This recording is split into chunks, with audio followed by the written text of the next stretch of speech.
Communicable disease एक बार हो जाए कि उसके बाद क्या रेजिस्टेंस आ जाती है बॉडी में या फिर? जनरली आ जाती है, बट मतलब आ तो जाती है हमेशा ही। अब वो क्या है, टेम्पररी भी हो सकती है, परमानेंट भी हो सकती है। ऐसा एक चीज हो जाए तो वो चीज रिपीट नहीं होती, और तो ड्रग रेजिस्टेंट हो जाते हैं। है जी। ड्रग रेजिस्टेंट हो जाते हैं। अच्छा, हाँ वही, अब आज ना हमें यही पढ़ना है। छोटा सा कुछ होने में पैरासिटामोल ले लेते हैं। नहीं नहीं, पैरासीटामोल तो ठीक है। पैरासीटामोल एंटीबायोटिक थोड़ी है। पैरासीटामोल एंटीबायोटिक है।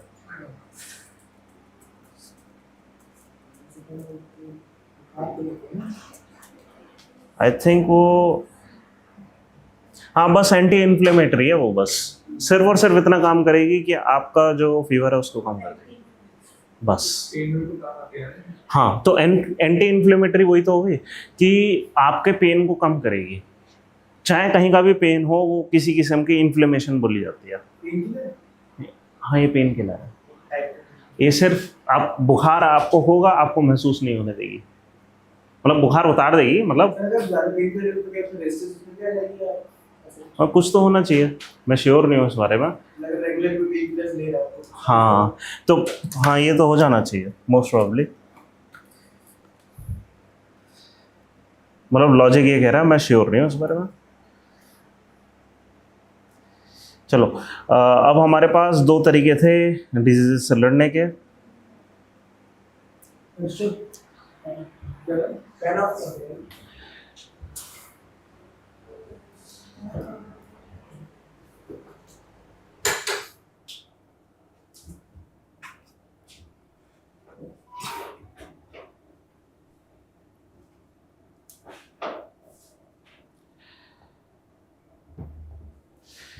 ठीक है, अब हमें कम्युनिकेबल डिजीजेस से फाइट करना है। दोनों चीज़ें, ठीक है।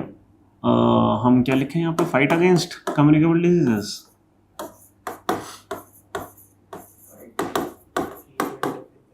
कम्युनिकेबल डिजीजेस सीडी लिख देते हैं, चलो ठीक है। इन्फेक्शियस डिजीजेस, अब क्या है कि दो तरीके हैं हमारे पास, ट्रीटमेंट और प्रिवेंशन, है ना। इसका हिंट आपके नोट में भी है ना। तो ट्रीटमेंट क्या है कि एक बार अगर हो गया उसके बाद हम कुछ कर रहे हैं। ये काम करने के लिए हम क्या करेंगे, जनरली हम क्या लेते हैं, एंटीबायोटिक या एंटी माइक्रोबियल भी बोल सकते हैं। मतलब एक्चुअली कोई भी डिफरेंस नहीं है, सही बताएं। ये दोनों ही काम क्या कर रहे हैं, नेसेसरी लाइफ प्रोसेसेस के जो मैकेनिज्म है, बायो मैकेनिज्म्स हैं, उनको ब्लॉक करने की कोशिश कर रहे हैं। उससे होगा क्या, या तो जो भी इन्फेक्शन है वो डिसेबल हो जाएगा, जनरली किल ही हो जाएगा। हाँ, जैसे रेप्लिकेशन रोकना एक तरीका होता है। हम कभी कभी क्या करते हैं, कुछ बैक्टीरिया में सेल वॉल होते हैं, हम इस टाइप के सेल के अंदर, तो सेम है, मैसेंजर आरएनए आता है, आरएनए ही तो है ये, मतलब वायरस आता है वो अपने नोड से कुछ अटैच हो जाता है। हाँ वो चीज, हाँ वो, हाँ उसका इन्फेक्शन का मैकेनिज्म क्या ये इंपॉर्टेंट है। एक बार चेक करना है, इसमें सवाल आया है क्या। वो बैक्टीरियोफेज पे आया, लेकिन क्या इस पे आया है कि वो किस तरीके से, जैसे ये जो सवाल है वो शायद आप इस टाइप का सवाल कुछ पूछ रहे हो ना, ये अगर ह्यूमन सेल है और जो वायरस आया है वो किस तरीके से यहाँ पे अटैच होगा और फिर कैसे अंदर जाएगा। नहीं, रेप्लिकेट तो आसान है, एक बार वो अंदर आ गया, वो न्यूक्लियस का रास्ता ढूंढेगा, वहां पे अपना आरएनए छोड़ देगा, वो सब कुछ हो जाएगा। पर जैसे कोरोना था, वो इन्फेक्ट कैसे करता था, ये इसके ऊपर जो वो होते थे, क्या कहते हैं, क्राउन जैसे एलिमेंट, ये जो प्रोटीन थे, ये किस तरह एक्ट करते थे, है ना। वायरस सिंपलेस्ट फॉर्म में होता क्या है, आरएनए एनकैप्सुलेटेड या DNA encapsulated in a protein shell, है ना। अब ये जो प्रोटीन शेल है, इसके ऊपर ये प्रोजेक्शंस ये होते हैं, ये अटैच हो जाते हैं। किस तरीके से अटैच होते हैं, आई थिंक इतनी डिटेल में सवाल नहीं आया, है ना। एक बार वो अटैच हो गए, उसके बाद इंजेक्ट कर दिया अपना मटेरियल, उसके बाद रेप्लिकेट हुआ। रेप्लिकेट का मैकेनिज्म का हमें हल्का हल्का आइडिया है, अंदर ही चला जाएगा उसके पूरा, अंदर ही चला जाएगा। सर वायरस वेक्टर वैक्सीन भी होती है, virus vector vaccine, virus vector कि हम वायरस के अंदर जेनेटिक मटेरियल कुछ डालना है। क्या ये थ्योरी में है या पॉसिबल है। जेनेटिक इंजीनियरिंग हो गई ना। हाँ तो सर वो तो बैक्टीरियोफेज के साथ करते हैं। वो तो करते ही हैं, हाँ वायरस वेक्टर वैक्सीन ही होगी वो। नहीं नहीं अभी करते नहीं है, बैक्टीरियोफेज की वैक्सीन अभी डेवलपमेंट में है। ये क्या are we already using it? Oh 6 viral vector vaccines इस समय हैं 2021 के बाद से, तो ये अब होना शुरू हो गए हैं, ठीक है। तो ये बैक्टीरियोफेज ही हो गया, phase jeans, lambda phase jeans. हाँ जी, एक दूसरी कौन सी डीएनए वाली वैक्सीन होती है? अब तो बाकी तो नॉर्मल वैक्सीन है, वैक्सीन हम देखेंगे क्या कर रहे हैं हम, ठीक है। अभी हम ये देख रहे हैं क्या, तो एंटीबायोटिक क्या हो गया कि हम नेसेसरी लाइफ प्रोसेसेस को ही रोक दे रहे हैं तो वो मर जा रहे हैं, तो ये होने के बाद का ट्रीटमेंट है। हम होने से पहले ही 2 काम क्या कर सकते हैं, सबसे पहले अपना हाइजीन वगैरह मेंटेन करें, ठीक है। तो हम क्या है कि सैनिटेशन एंड हाइजीन,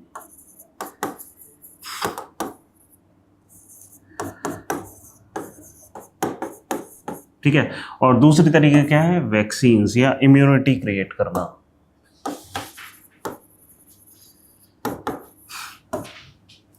ठीक है।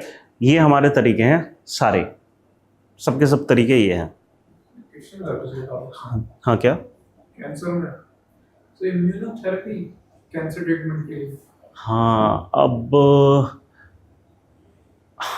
ज़्यादातर कई सारे कैंसर ऐसे होते हैं ना कि वो ऑटो इम्यून टाइप के होते हैं। ये इस साल मुझे आर्टिकल मिला था हिंदू में, हाँ हाँ using body defence against cancer. Nice. Sir वही जाएगी ना, फिर वही ह्यूमन बॉडी सेल्स को एनिमी मान लेंगे। नहीं नहीं नहीं, एक सेकंड, ऑल्सो नोन एज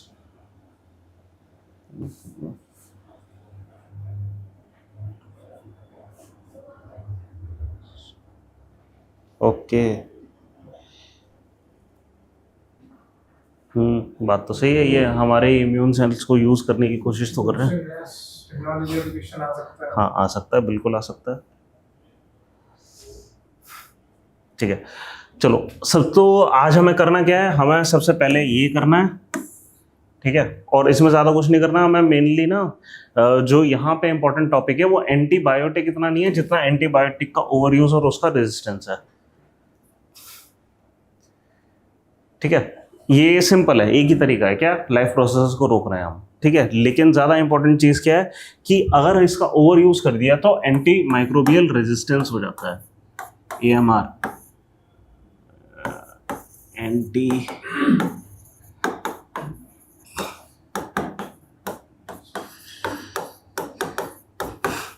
ठीक है। एंटी माइक्रोबियल रेजिस्टेंस क्या होगा कि अडेप्टेशन हो गई खुद माइक्रोब्स के अंदर कि अब एंटी माइक्रोब्स उस पर काम नहीं कर रहे, ठीक है। कि हमने करा क्या था कि हमने ऐसे कोई प्रोटीन बनाए थे जो सेल वॉल को डिस्ट्रॉय करना शुरू कर रहे हैं, किसी तरीके से उन्होंने मतलब ये जो बैक्टीरिया है उन्होंने कुछ ऐसा करना शुरू कर दिया कि अब वो वाले प्रोटीन इस सेल वॉल पे काम ही नहीं कर रहा, अटैच ही नहीं हो रहे, मान लो काम कैसे करेंगे। अगर ये चीज़ होना शुरू हो जाए मतलब क्या, एंटी माइक्रोबियल रेजिस्टेंस हो गया। क्या अडेप्टेशन कैसे होती है कि एडवर्स सिनेरियो में जो जेनेटिक चेंजेस तो होते ही रहते हैं, एडवर्स सिनेरियो में से उनमें से जितने बच गए वो बच गए जो कि जिन पे कि ये एंटी माइक्रोबियल एक्ट नहीं कर पा रहा था। अब ये अगर मल्टीप्लाई हो गया, अब हमारे पास कोई दवाई नहीं है क्योंकि ये दवाई तो अब एक्ट नहीं कर रही है, ठीक है। तो ये होता है एंटी माइक्रोबियल रेजिस्टेंस।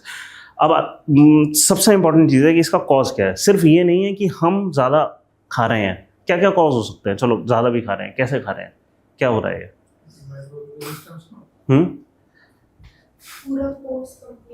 पूरा कोर्स कंप्लीट नहीं कर रहे, ये एक प्रॉब्लम है कि एक बार अगर आपको प्रिस्क्रिप्शन दिया है 5 दिन का तो आपको पूरा खाना है। हाँ, एक सेल्फ प्रिस्क्रिप्शन दिक्कत है। तो हमने जितने भी प्रॉब्लम्स है ना, यहाँ पे जितने भी प्रॉब्लम है ना AMR की, उसको 2 हिस्सों में बांट लेते हैं, ठीक है। क्या कि एक तो है ह्यूमन नेग्लिजेंस,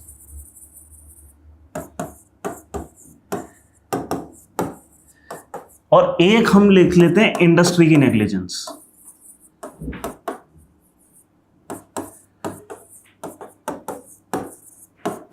ठीक है। अब जैसे आप कह रहे हैं कि भाई प्रिस्क्रिप्शन फॉलो ना करना या सेल्फ प्रिस्क्रिप्शन, है ना, या तो प्रिस्क्रिप्शन के बिना ही है या फिर प्रिस्क्रिप्शन वो फॉलो नहीं कर रहे हैं, है ना, पूरा कोर्स कंप्लीट नहीं कर रहे हैं, ये यहाँ पर आ जाएगा। और कोई है नेग्लिजेंस, और सोचो क्या क्या तरीके से हो सकता है। हाँ, स्किप कर रहे हैं। स्किप करने का मतलब क्या हो गया कि हमने कुछ माइक्रोब्स को मारा, ठीक है, और बाकी के बच गए, और फिर हमने आगे डोज नहीं ली। ये जनरली बचे कौन होंगे? ज़्यादातर कुछ तक तो वो दवा पहुंची ही नहीं होगी, हमने एडिक्वेट डोजेज में नहीं खाई, पर कुछ वो वाले बच गए होंगे जिन तक पहुंची होगी लेकिन वो फिर भी बच रहे हैं। अगर हमने लगातार अटैक करके उनकी सबकी मतलब सबको मार दिया होता तो फिर प्रॉब्लम मतलब सॉर्टेड थी, अब सॉर्टेड नहीं है, ठीक है। और क्या कर सकते हैं बताओ, और क्या वजह हो सकती है? एक्चुअली क्या है, हमने ये देखा है कि वो होते हैं ना, इनको क्या कहते हैं, झोला छाप डॉक्टर होते हैं। हाँ, वो इसके लिए एक ना टर्म होती है, टाउट्स कहते हैं। नहीं नहीं नहीं नहीं नहीं, वो कई सारे ऐसे होते हैं, आयुर्वेद वाली डिग्री, होम्योपैथी वाली डिग्री, ये सब लेकर आते हैं। क्या नाम करते हैं, किसी डॉक्टर के पास हो जाते हैं, इनकी वाली डिग्री होती है मेडिकल की। हाँ, उसके पास जाते उसके साथ बैठ के कि भाई 3 साल का एक्सपीरियंस लेकर अपना स्टार्ट कर लेते हैं। तो क्या होता है कि उस बस ये देख लेते हैं बुखार हो रहा है तो ये दवाई दे रहा है, ये हो रहा है तो ये दवाई दे रहा है। हाँ, ज्यादा वो नहीं उसमें नहीं पड़ते, सिंपल। नहीं, हाँ जो भी है, तो पॉइंट ये है कि कभी कभी क्या है कि ये जो टाउट्स वगैरह, इसको टाउट बोलते हैं, क्या बोलते हैं, एक सेकंड रुको, इसका ना एक टेक्निकल टर्म है, आप आंसर में यूज करोगे बड़ा अच्छा लगेगा सुनने वाले को। मैन पावर प्रॉब्लम,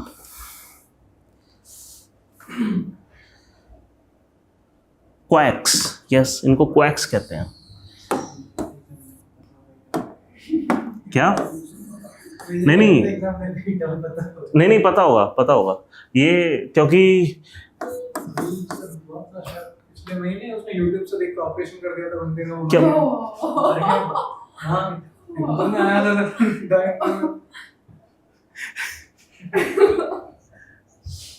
तो कोएक्स पता है क्या करते हैं, मतलब ये चलो ये तो हो गया।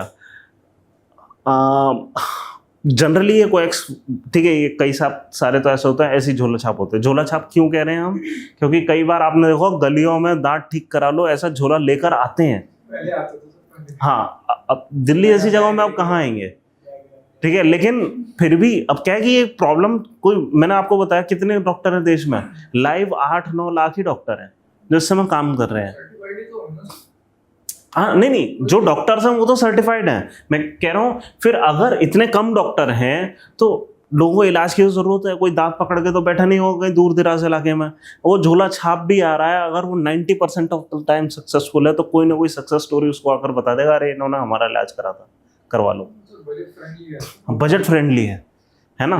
तो अब क्या है कि अब ठीक है, उनको करना क्या है, वो दांत निकालेंगे, एंटी माइक्रोब दे देंगे, एंटीबायोटिक दे देंगे, पेन किलर दे देंगे, सब कुछ दे देंगे, दांत ठीक भी हो जाएगा, सब कुछ हो जाएगा, ठीक है। बट ये है, प्रॉब्लम तब होती है जो इनमें से कोई भी चीज प्रॉब्लमेटिक तब तक नहीं है जब तक प्रॉब्लम नहीं हो रही। डॉक्टर्स का जो एरर रेट होगा वो लेस देन 0.1% के आसपास होगा, इनका एरर रेट होगा 10% से ऊपर होगा। करने को तो स्किल ही तो है, करने को तो हम कर देंगे, हमें नुआंसेस नहीं पता कि जब कोई चीज कॉम्प्लिकेट होगी तो क्या करेंगे, है ना।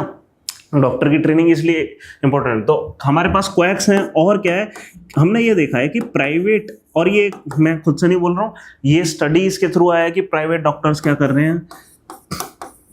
जनरली ये देखा गया कि प्राइवेट डॉक्टर्स जहां पे जरूरत नहीं है वहां पे एंटीबायोटिक दे रहे हैं, ठीक है। अब जैसे जनरल केस में क्या है, जैसे देखो आप टीबी का केस था, है ना, टीबी का हम टेस्ट नहीं करेंगे, क्यों? डायग्नोस्टिक्स महंगी चीज है, ठीक है। हम टेस्ट करने बैठेंगे, पहले आइडेंटिफाई करेंगे आपको किस माइक्रोब ने इन्फेक्ट करा है, एंटीबायोटिक, होस्ट ऑफ एंटीबायोटिक्स दे दो, कोई ना कोई तो काम कर जाएगी। फिर भी नहीं उतरा तो टेस्ट कराएंगे, है ना। बेटर प्रैक्टिस ये भी हो सकती है कि पहले जाते ही टेस्ट कराओ। वैसे कई केसेस में क्या होता है कि मतलब जो वायरस या बैक्टीरिया वो इतना फैला ही नहीं होता है कि वो किसी टेस्ट में डिटेक्ट होता है, ठीक है। होस्ट ऑफ टेस्ट कभी कभी करा ही नहीं पाते हैं, थ्योरेटिकली पॉसिबल नहीं होता, बट जब पॉसिबल होता है तब भी हम क्या है कि टारगेट स्पेसिफिक ट्रीटमेंट नहीं देते, हम क्या है एक होस्ट ऑफ एंटीबायोटिक्स एक साथ दे देते हैं। उस पर भी टेक्नोलॉजी है टीबी डिटेक्शन में। टीबी नहीं, वो पीसीआर है, पीसीआर टेस्ट, पॉलीमरेज चेन ये वाला रिएक्शन टेस्ट। अच्छा,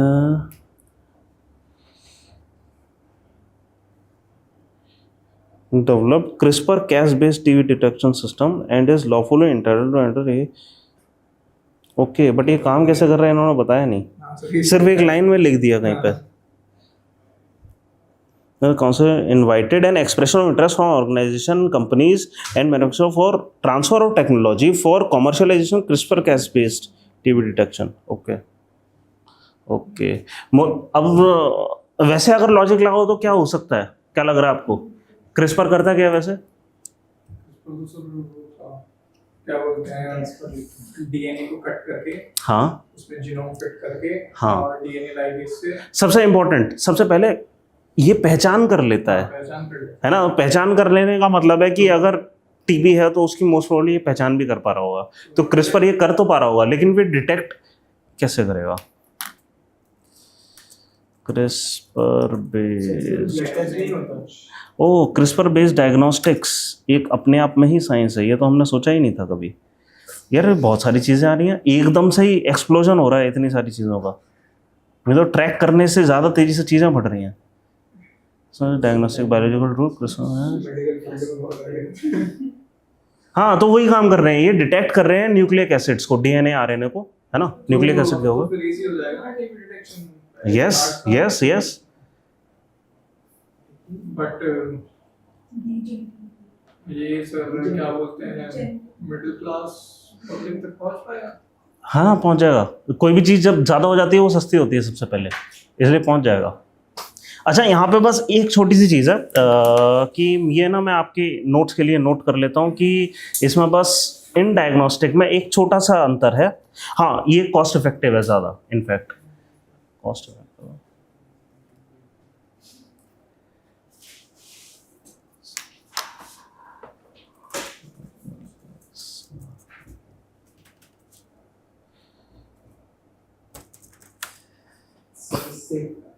फायदा क्या होगा?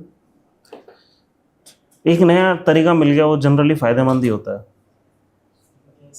एक्यूरेसी ज़्यादा बढ़ जाएगी ट्रीटमेंट में या ऐसे कुछ? देखो, इनको ये जो होस्ट ऑफ टेक्नोलॉजीज है ना, इनको पीसीआर बेस्ड टेक्नोलॉजीज कहते हैं। पीसीआर बेस्ड टेक्नोलॉजी, हाँ, जो वहाँ पे थी एग्जैक्टली सेम है कि पॉलीमरेज चेन रिएक्शन।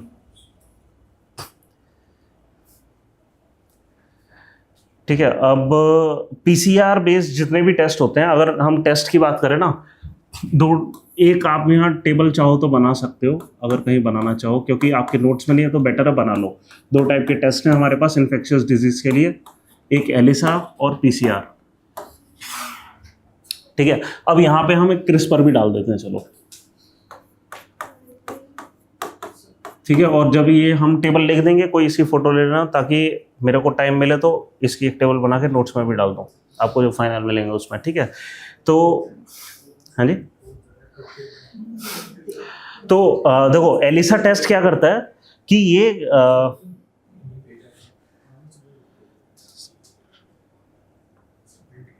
हाँ, ये क्या करता है कि प्रोग्रेशन, हर्ड प्रोग्रेशन एक तरीके, हर्ड प्रोग्रेशन एक चीज यूज करता है। हर्ड प्रोग्रेशन क्या है कि एक बार हम कल्चर कर देते हैं, वो कितनी तेजी से फैल रहा है, उसके बाद हम एलिमिनेशन में, और हर्ड प्रोग्रेशन एंड एलिमिनेशन 2 चीजें यूज होती हैं। ठीक है, कि ये इस टाइप का नहीं है, इस टाइप का नहीं है, इस टाइप का नहीं है, इस टाइप का नहीं है, तो इस टाइप का है। ठीक है, तो इस तरीके से हम इसको करते हैं। ठीक है, लेकिन पीसीआर टेस्ट क्या करता है, वो दूसरे तरीके से, ये एलिमिनेशन है, ये डायरेक्ट आइडेंटिफिकेशन है। आइडेंटिफिकेशन कैसे, ये डीएनए एंड आरएनए को चेक कर रहा है, ये भी डीएनए आरएनए को चेक कर रहा है।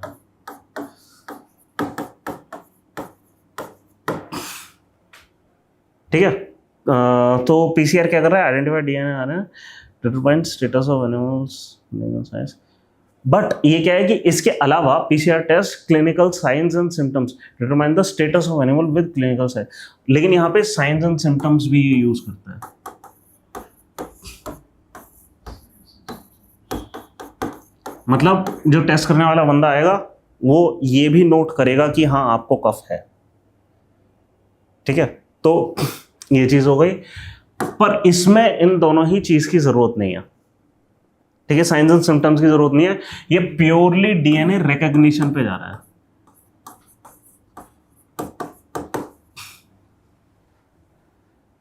ठीक है, नहीं ये डीएनए रिकॉग्नाइज कर रहा है, ठीक है, लेकिन ये क्या है, ये प्रॉपर स्ट्रैंड रिकॉग्नाइज करने वाली चीज है ना, और यहाँ पे कैस 9 की जगह कैस 12 यूज हो रहा है। बस ये एक चीज ध्यान रखना है, जो एंजाइम यूज हो रहा है, कुछ बैक्टीरिया में कुछ अलग किस्म का एंजाइम होता होगा, कैस 12 का टाइप का कोई एंजाइम यूज हो रहा है, और हम यहाँ क्या कर रहे हैं, एक एक पूरा पूरा स्ट्रैंड चेक कर ले रहे हैं। जनरली वैसे डीएन मतलब जीन हमने जब वो जीनोम को हम चेक कर रहे होते हैं, जनरली ऐसा नहीं होता कि पूरा पूरा स्ट्रैंड हम चेक कर रहे होते हैं, हम जीन आइडेंटिफायर्स को यूज कर रहे होते हैं। तो ये क्या है, ये पुराना जीन आइडेंटिफाई करने का जो मेथड है ना, आइडेंटिफायर्स के थ्रू, कि बीच बीच में यहाँ पे थोड़ा सा सेगमेंट ये मिला, यहाँ पे सेगमेंट ये मिला, उससे रिकॉग्नाइज कर रहा होगा ये, ठीक है। तो क्या है कि ये एक्यूरेट नहीं होगा, इसलिए इसको साइन एंड सिम्टम्स की जरूरत पड़ रही है चेक करने की, ठीक है। बट ये क्या कर रहा है, एग्जैक्टली स्ट्रैंड, क्यों क्रिस्पर कर क्या रहा था, वो तो एक एक चीज को लेकर उसका कुछ बना दे रहा था ना, उससे तो हम प्रोटीन सिंथेसिस तक कर पा रहे हैं एकदम एक्यूरेटली, उसमें ATGC एग्जैक्टली हमें पता है किस उसमें आ रहा है सीक्वेंस में, तो ये काम कर रहा है, एग्जैक्ट आइडेंटिफाई कर पाएगा, ठीक है ना। इसका एक बार वो इसकी फोटो लेकिन बाद में खींचना, पहले अब हम इस पर आते हैं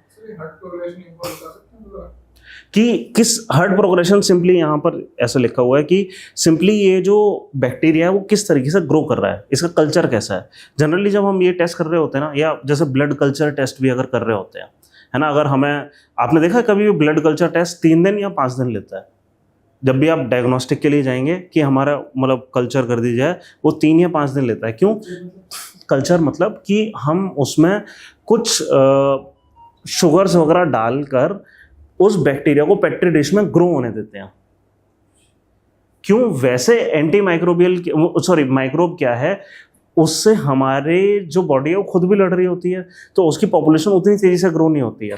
हम क्या कर रहे हैं, ब्लड लेने के बाद उसको सारे रिसोर्सेज दे रहे हैं कि तुम अब ग्रो, ठीक है, उस पेट्री डिश में उसको ग्रो कराएंगे, और उसके बाद उससे स्ट्रेन को लेकर उसको चेक करना शुरू करेंगे, ठीक है। यहाँ पे मतलब जनरली शायद इस चीज़ की ज़रूरत नहीं पड़ेगी।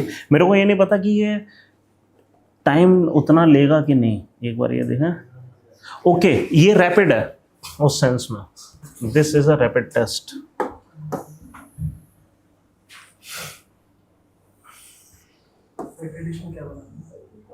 हाँ जी, पेट्री डिश में हम इनको डाल रहे हैं। अच्छा, तो कहने का मतलब है इसको हमें कल्चर करना पड़ रहा है, ठीक है। जिस चीज को कल्चर करना पड़ेगा वो रैपिड टेस्ट नहीं होता, ठीक है। ये है रैपिड टेस्ट।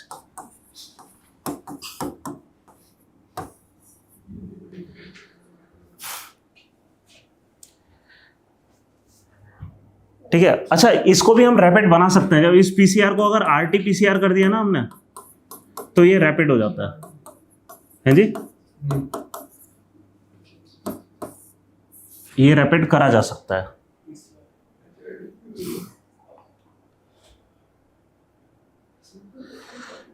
ठीक है,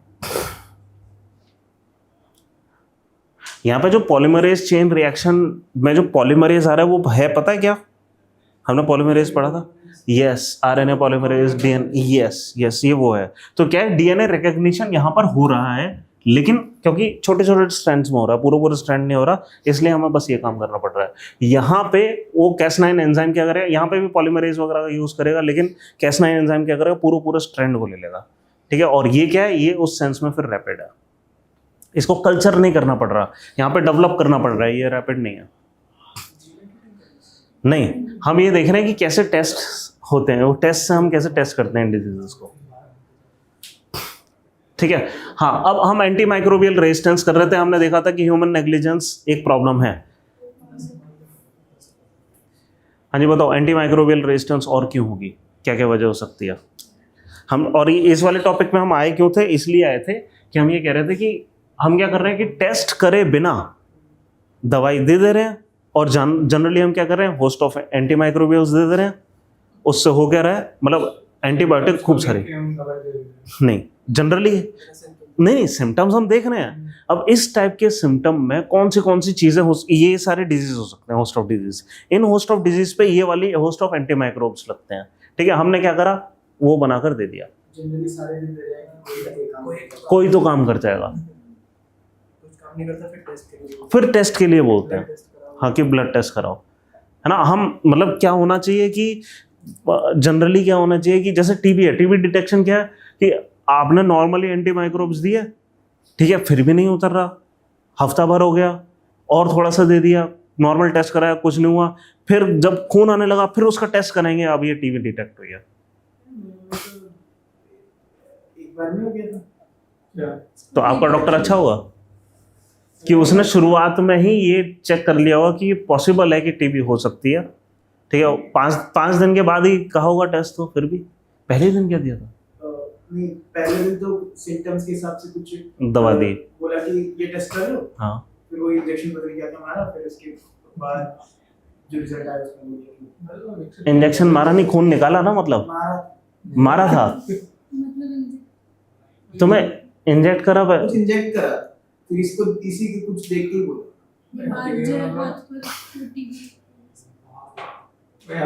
ओ तो मैं सीधे टीबी, ओ तो मैं यार वो उसने शुरुआत में कुछ तो टेस्ट करा होगा, टीबी उसने कंफर्म तो करा होगा किसी तरीके से ये टीबी है, तभी तो उसका वो दे दिया। अरे एक सेकेंड, नहीं, अब क्या है कि चलो ठीक है, ये ना क्या है, वैक्सीन है, ठीक है, उसने सिम्टम आने से पहले ही वैक्सीन दे दी है मोस्ट प्रोबेबली। तो सही है ना,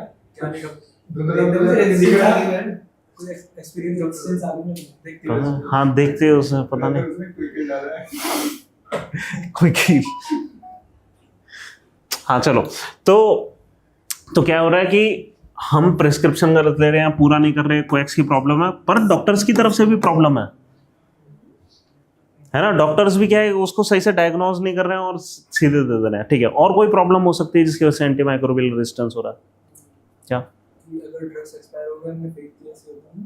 हाँ, तो हम क्या बोले इसको, ह्यूमन नेग्लिजेंस बोले, इंडस्ट्रियल नेग्लिजेंस बोले, हम मेडिकल वेस्ट है, हाँ हम ओवरऑल मेडिकल वेस्ट लिख देते हैं। मेडिकल वेस्ट का यस, क्योंकि कंपनी क्या करेंगी कि अब ये बनाने के लिए होने चाहिए होता है एक्टिव फार्मास्यूटिकल इंग्रेडिएंट्स। ठीक है, अब ये जो इंग्रेडिएंट हैं वो यूज करके दवाइयां बना देंगी, कभी कभी उसका वेस्ट प्रोडक्ट बच जाएगा। अब इसका क्या करें, इंडिया में बड़ा आसान है कि वो जो इंस्पेक्टर आएगा उसको पैसे देके आप सीवेज में छोड़ना शुरू कर दो सीधे ही, कौन पूछ रहा है। ठीक है, वेस्ट के साथ आपको डील नहीं करना है, बट उस वेस्ट के साथ सीवेज सिस्टम तो डील कर रहा है। ठीक है, it is a community of microbes. ठीक है, वहां पे रेजिस्टेंस हो जाएगा जहां पे माइक्रोब, और वहां पे आपने ऐसे अंधाधुंध एंटी माइक्रोब डाल दिए, वहां पे जितने भी माइक्रोब्स बचेंगे ये एंटीबायोटिक रेजिस्टेंस वाले होंगे। अब generally it is very rare that a microbe jumps from environment to human pathology, but when it does it is dangerous. Human pathology में ऐसे नहीं है कि आ जाएगा, जनरली ऐसा नहीं होगा कि ऐसे जंप होता हुआ मिलेगा, बट ये बहुत बड़ा सोर्स है माइक्रोबियल एंटीमाइक्रोबियल रेजिस्टेंस का। हाँ जी, ये फूड चेन में जा सकता है, बिल्कुल 1000 चीजें कर सकता है ये चीज, ये 1000 चीजें कर सकता है। और कोई तरीका? हाँ हाँ वो तो ठीक है, और भी कई तरीके, मान लो एग्रीकल्चर में कैसे, पेस्टिसाइड एंटीमाइक्रोब्स नहीं है, वो तो सीधे टॉक्सिक एजेंट्स हैं, वो सीधे ही मार दे रहे हैं। वो जो पेस्टिसाइड है वो हमें भी मार देता है, वो हमारे लिए भी जहर है ना। एंटीमाइक्रोब्स तो वो है ना जो हम कंज्यूम कर ले रहे हैं, हमारे लिए जहर नहीं है वो। हाँ मतलब ठीक है, वो तो ओवर यूज है, ये सारे ह्यूमन नेग्लिजेंस ओवर यूज वाले सिनेरियोज हैं। इंजेक्शन किनको लगता है? कैटल? हाँ नहीं, फूड में तो वो क्या है कि वो ग्रोथ के लिए हार्मोन्स वगैरह कुछ देते हैं, प्रिजर्व करने के लिए भी देते हैं, बट यहाँ तो हम एंटी माइक्रोब्स की बात कर रहे हैं। आपने ये सही बोला, लाइफ स्टॉक। हम क्या, in fact 2/3 of all antimicrobial resistance is caused by this, not by this. हैं मिल्क से, कि हम कर क्या रहे हैं कि गाय भैंसों को सीधा उठा के इंजेक्शन ठोक देते हैं, बीमार होते हैं। आप सोचो हमारे ऊपर ओवर यूज हो रहा है, जो बोल नहीं सकता उसके ऊपर तो क्या ही ओवर यूज हो रहा होगा, है ना। तो इससे वो कह रहा है कि इससे क्या है कि डायरेक्टली हमारी फूड चेन में आ जा रहे हैं, ठीक है। और ये इसलिए सबसे ज्यादा मतलब 2/3 वॉल्यूम के टर्म्स में वैसे नहीं कि कितना anti microbial in general environment में जा रहा है, वो जो एंटी माइक्रोबियल रेजिस्टेंस जो हमें इंपैक्ट कर रहा है, क्योंकि ये डायरेक्टली हमारी फूड चेन में आ रहा है, वो 2/3 है सारा बर्डन का। पोल्ट्री भी आएगा, लाइव स्टॉक, पोल्ट्री, जो कुछ भी है ह्यूमन कंजम्पशन में जो कुछ भी जा रहा है वो सारी चीजें, ठीक है। हम अंडे खा रहे हैं ये सोच कर कि भाई संडे हो या मंडे रोज खाओ अंडे, और पता लगा एंटी माइक्रोबियल रेजिस्टेंस हो रहा है। प्रोटीन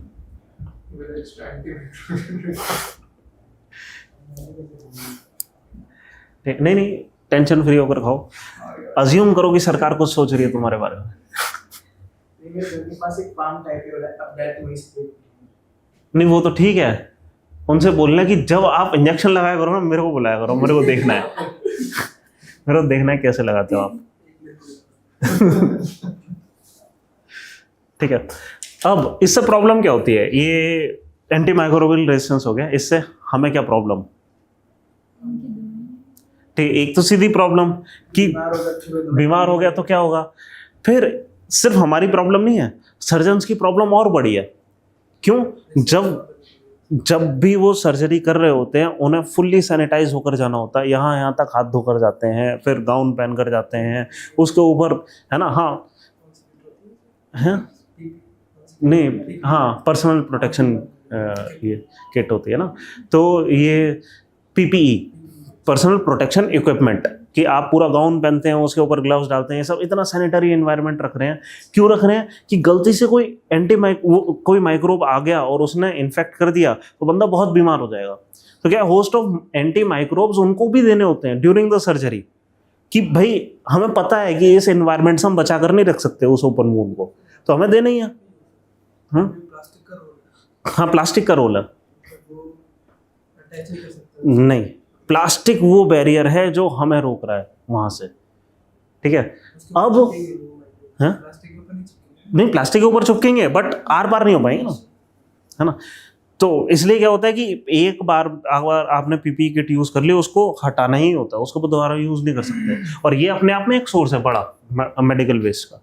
बायोमेडिकल वेस्ट एक बहुत बड़ी एनवायरनमेंट में हमने पढ़ा था, बायोमेडिकल वेस्ट अलग से 4 बॉक्सेस थे, पीले, नीले, लाल, काले, ठीक है। बायोमेडिकल वेस्ट 4 टाइप के होते हैं इनफैक्ट, क्या कि जिसको हम रिसाइकिल कर सकते हैं, जो एकदम ही टॉक्सिक है, जिनको ये एंटी माइक्रोबियल रेजिस्टेंस वगैरह कुछ कर देंगे, माइक्रोब्स हो सकते हैं, फैल सकते हैं, हाँ उनको इंसररेट ही करना है, उसका डिस्पोजल का तरीका अलग है। तो 4 किस्म के वेस्ट, सबका अलग तरीका। क्यों? ये एनवायरनमेंट के साथ कुछ भी कर सकते हैं इस टाइप का वेस्ट, है ना। खैर, अब सर्जन्स के लिए सबसे बड़ी हेडेक क्या है कि अब उनके पास नंबर ऑफ एंटीबायोटिक्स कम होती जा रही हैं और नंबर ऑफ सुपर बग्स बढ़ते जा रहे हैं। सुपर बग्स क्या होते हैं? वो बग्स जो कि इतने एंटी माइक्रोबियल रेजिस्टेंस है कि अब उन पे ज्यादातर एंटी माइक्रोब काम ही नहीं कर रहे। मतलब एक बार ये इन्फेक्ट हो गया, you are on your own. आपका इनेट तो नहीं, मतलब जो भी है इम्यूनिटी सिस्टम अगर उनको रोक दे तो रोक दे, वरना आप कुछ नहीं कर सकते, फिर डेथ है। टाइम आ चुका है, ठीक है। तो अब क्या, इनफैक्ट मेरे बाबा थे 97 की उम्र में गए। हमने बहुत टाइम तक मतलब उनका परहेज वगैरह कर करके, कभी पोटेशियम कम हो जा रहा है, कभी कुछ, हमने उस हिसाब से बैलेंस डाइट करके कर दिया। जब फाइनली जब उनकी डेथ हुई, जब हमने एक दिन पहले जो ब्लड टेस्ट कराया था, उनके जाने के 4 दिन बाद उसकी रिपोर्ट आई, क्योंकि कल्चर में टाइम लगता है, ठीक है। तो उसमें जब हमने चेक करा कि इनमें से कितने मतलब क्या क्या कॉजेस थे, क्या क्या मतलब फेलियर हुआ, तो उसमें उन्होंने बताया, क्योंकि लास्ट में वो था ना पोस्टमार्टम वगैरह, है ना। तो मतलब हमने खुद से ही मतलब अपनी जानकारी लिए करवा दिया कि क्या क्या है, और ऑर्गन फेलियर उन्होंने दिखा दिए इतने सारे हैं, ठीक है। फिर उन्होंने बता दिया कि कौन से बग्स थे, कौन से इन्फेक्शंस थे। उनमें से 2 सुपर बग्स थे, रोक ही नहीं सकते थे हम उस डेथ को। नहीं टीबी नहीं थे, normally old age related causes, बीमार हुए चले गए। तो जनरली वो होता है ना, बीमार हुए चले गए, वो ये चीज होती है जनरली केसेस में। आप बीमार हुए, आपने दवाई दी लेकिन फिर भी नहीं बचे, हुआ क्या, वो सुपर बग है कोई, जिसको उस एंटीबायोटिक ने नहीं मारा, है ना। तो ये चीजें हैं। अच्छा हम क्या कह रहे थे, तो ये हो गए सुपर बग। पर मैं सुपर बग पाया गया क्या चीज, अरे हाँ मैं ये बता रहा था कि प्रॉब्लम्स क्या हैं, कि अब सर्जरी करना ऑलमोस्ट इम्पॉसिबल होता जा रहा है ना। कुछ सर्जरीज को हम पोस्टपोन कर सकते हैं, कुछ को नहीं कर सकते, इमीडिएटली हमें चाहिए, हम कैसे करेंगे ये काम, ठीक है। तो एक तो ये चीज हो गई कि हमारे लिए कोई भी नॉर्मल इन्फेक्शन फेटल हो सकता है, डॉक्टर्स के लिए सर्जरी करना इम्पॉसिबल हो सकता है। अब क्या है कि इन हम ये जो एंटी माइक्रोब्स थे, हम इनको डिस्कवर कैसे करते थे, हम माइक्रोब्स के पाथवेज, बायोकेमिकल पाथवेज चेक करते थे, उस पर किस तरीके से अटैक करें ये डिस्कवर करते थे। हम ऑलमोस्ट एग्जॉस्ट कर चुके हैं वो सारी चीज़ें, क्योंकि अब हम और भी कुछ प्रोड्यूस करेंगे, वो ऐसे प्रोसेस होंगे जो हमारी बॉडी में भी चल रहे हैं। हम और ज़्यादा एंटी माइक्रोब्स बना ही नहीं पा रहे हैं। हो सकता है फ्यूचर में हम वापस बैक टू स्क्वायर वन आ जाए, क्या कि हमारे पास कुछ है नहीं लड़ने को, एक बार हो गया फिर तो सिर्फ और सिर्फ सिम्टम रिलेटेड ट्रीटमेंट होगा। बुखार आ गया, बुखार उतारो, पैरासीटामोल दो बस, और कोई तरीका ही नहीं है, ठीक है। और दूसरी चीज अब क्या है, इसके अलावा एक चौथा पॉइंट है जो कोई नहीं सोचता है, वो है सोशल डिस्पैरिटी का पॉइंट। क्या कि एंटी माइक्रोबियल रेजिस्टेंस क्यों हुआ, क्योंकि किसी सेठ ने बाहर डाल दिया खाना, वो ये मतलब एंटी माइक्रोब्स, ठीक है। किसी ने ओवर यूज कर लिया, ओवर यूज जनरली उसने कर दिया जिसके पास पैसे थे, कि भाई कुछ नहीं है सारे दे दो, मेरे को 2 दिन में ठीक होना है, ठीक है। लेकिन इसका इम्पैक्ट कहाँ हो रहा है, उन पे हो रहा है जो कि एक बार की दवाई भी मतलब खरीदने से पहले सोचते हैं। इम्पैक्ट तो पूरी सोसाइटी पे हो रहा है ना, है। तो ये अपने आप में एक सोशल डिस्पैरिटी है कि प्रॉब्लम कोई और कॉज कर रहा है और फाइनली उसको सहेगा कौन, कोई और। हाँ ऑब्वियसली, है ना। जो वो व्यक्ति हैं कि भाई यार अभी जाएंगे यार, 200 रुपए का खर्चा हो जाएगा, देखते हैं ऐसे उतर जाए, है ना, जो दवाई भी नहीं लेना मान लो, है ना। तो हाँ, तो वल्नरेबल सेक्शन है, इसको क्या बोलेंगे लोग, सोशली इकोनॉमिकली वल्नरेबल है, साइकोलॉजिकली वल्नरेबल है, वॉलंटरली। और ना कुछ लोग कि भाई पता है लोगों को ना खाने को नहीं मिलता, एक दिन मैं भी भूखा रहा करूंगा हफ्ते में। तो ये ऐसा हो गया। मेरे ना एक 12th में मैंने एक कोचिंग ली थी, उसके लिए जेई के लिए, ठीक है। तो वहाँ पे एक वो होते थे कि भाई हम ये कह देते हैं कि जो ये है, गलती से बुला लिया मैंने हरिराम को, वो ये कहते थे कि भाई हम ये कहते हैं कि ये जो पुअर लोग हैं, डिसएडवांटेज हैं, हम देखो किसने एडवांटेज पे बैठे हुए हैं, ज़्यादा डिजर्विंग लोग नहीं जा पा रहे हैं, जेई क्लियर नहीं कर पा रहे हैं। तो मतलब वो ये कहते थे कि एक बात बताओ कि कोई भी एक आपने वो सुना है कि कार्ल सेगन का कल मैंने वो बताया था ना, क्या in order to truly discover a pie you have to first discover universe. मतलब उसका एक इम्प्लीकेशन ये भी है कि हर चीज़ किसी न किसी चीज़ के बेस पे बैठी हुई है ना। अब बात ये है, जो पुअर बंदा है जिसके पास रिसोर्सेज नहीं है, या तो हमने बराबर रिसोर्सेज दे भी दिए, हम बिना ये रिसोर्सेज दिए हम ये कैसे चेक कर रहे हैं कि भाई वो क्या था, मतलब काइंड ऑफ अगर उसको रिसोर्सेज दे भी दिए होते, ठीक है, तो भी पहली बात तो रिसोर्स मिले नहीं, है ना।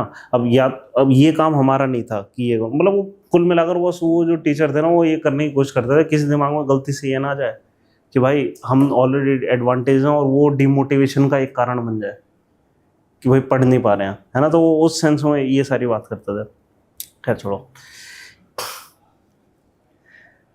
अच्छा हाँ, एक ना फैक्ट है यहाँ पर मेरे पास लिखा हुआ है कि WHO report has predicted that antibiotic resistance may cause a rise in the number of deaths by 20 lakh per year bye 2050।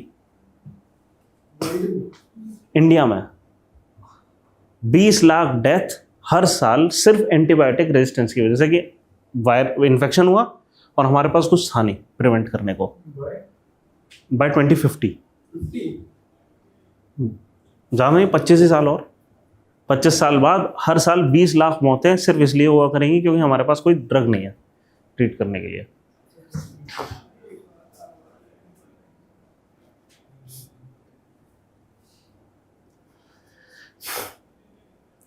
ठीक है, अब इन सारी चीज़ के लिए हमारे पास कुछ कैंपेन लॉन्च हुए हैं। क्या 10 बज गए ना? इसका मैं PDF बनाकर एक बार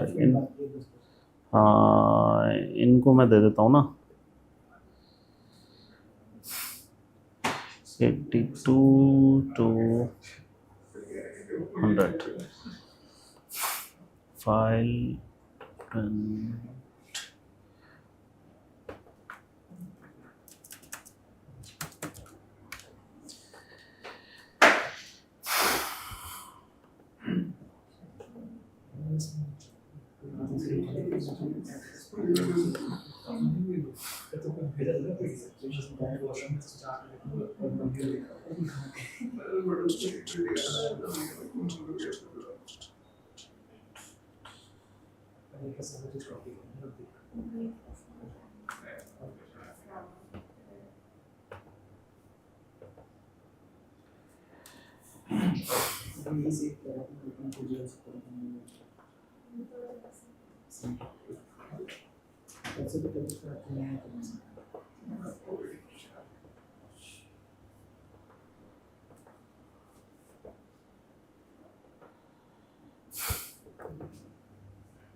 मैं क्या स्किम थ्रू करना चाह रहा हूँ इस टॉपिक के ऊपर से कि हमारे पास वो क्या हैं जो तरीके इसको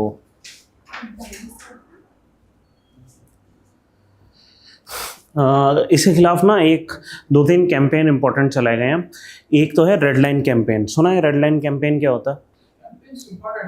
यस, हाँ बिल्कुल, बहुत इंपॉर्टेंट है ये। ज़्यादातर हम दोबारा फिर से पढ़ेंगे कब, जब मैं आपको गवर्नेंस का नोट दूंगा ना, उसमें मैं डाल के दूंगा पहले से, क्योंकि वहाँ पे हेल्थ एजुकेशन है बट गवर्नेंस का कोई भी यहाँ पे इस UPSC नगरी में कोई भी टीचर हेल्थ एजुकेशन के अलग से नोट देता नहीं है क्योंकि कंपाइल्ड नहीं है ठीक से। ठीक है, मैं ये जितने भी कैंपेन है हेल्थ एजुकेशन के सबके अलग से भी बना कर दूंगा, क्योंकि जैसे इम्यूनाइजेशन प्रोग्राम है, हम पूरा प्रोग्राम यहाँ साइंस टेक में नहीं कर पा रहे, हम हेल्थ एजुकेशन यहाँ नहीं कवर करेंगे तो और कहाँ करें फिर? कोई तरीका नहीं है ना, लेकिन उस पर सवाल तो आ रहे हैं। ठीक है, तो एक रेड लाइन कैंपेन है, क्या है?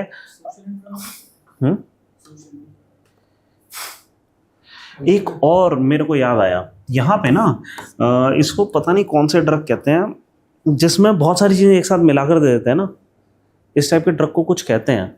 जैसे ये डीकोल टोटल था, ये इस टाइप का ड्रग, मैंने लिखा हुआ है क्या?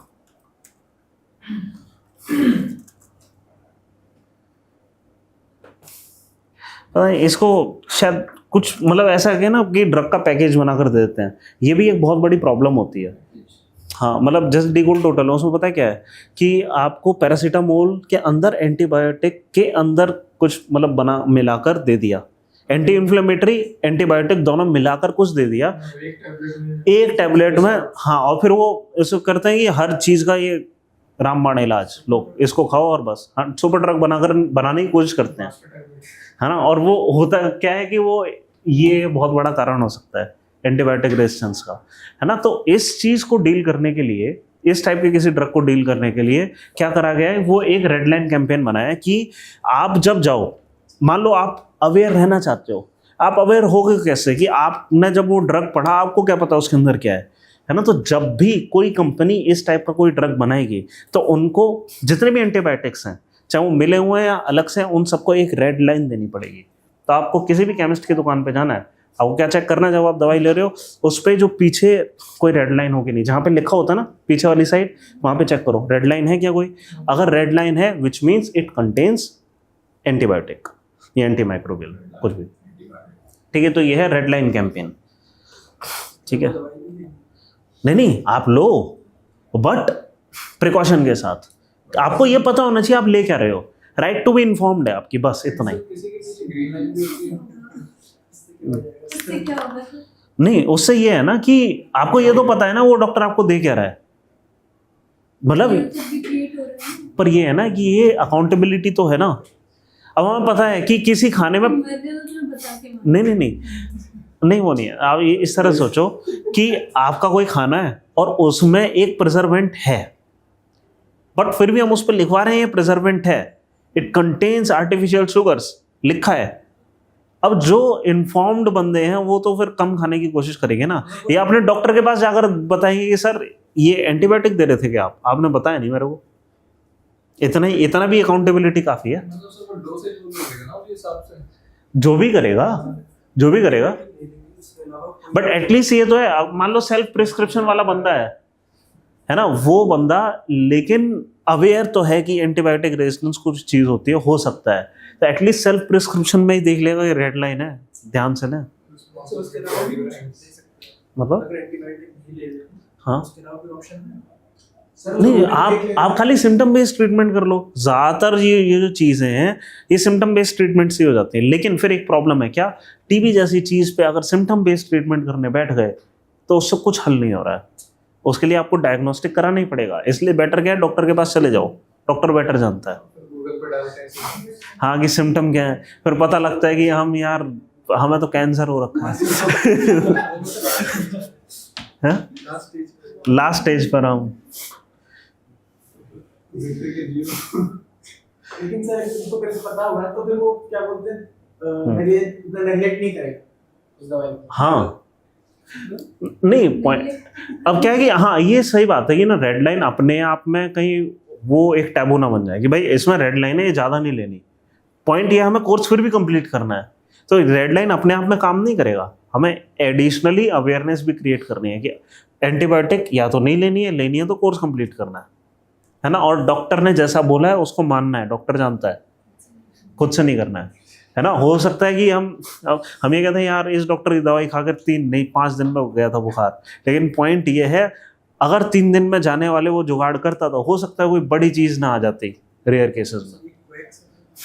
जो इनको एक्स का हम क्या कर सकते हैं, हमें मतलब देखो एक तो ये है कोएक्स, इसलिए ना ये ना गवर्नेंस में हम पढ़ेंगे कोएक्स के ऊपर पूरा मैंने अच्छे से नोट्स बना रखे हैं। क्या 3-4 ही तरीके हैं करने के। पहला, नंबर ऑफ डॉक्टर्स बढ़ाओ।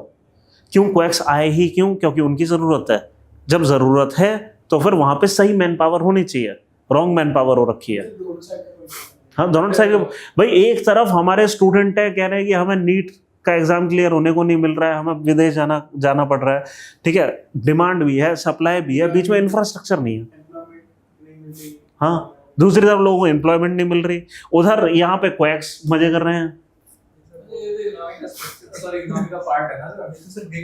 हाँ गिग वर्कर्स है यहाँ, इस जगह पे फ्रीलांसिंग नहीं होनी चाहिए, हर जगह पे नहीं चलती है ना। तो एक क्या मैन पावर ठीक कर दें, दूसरा मैन पावर की प्रॉब्लम स्ट्रक्चरल है। कुछ केस में क्या है कि हमें नए बंदे चाहिए, सही बंदे चाहिए, ठीक है, हम टेस्ट लेते हैं, हमारा सबसे रिगरस सिस्टम है दुनिया का, ठीक है, हमें जितने भी बंदे मिलेंगे जो फेल भी हो रहे हैं ना उनके भी एक्स्ट्रा हमने 20-25% उठा लिया, बहुत बढ़िया लोग मिल रहे हैं, ठीक है।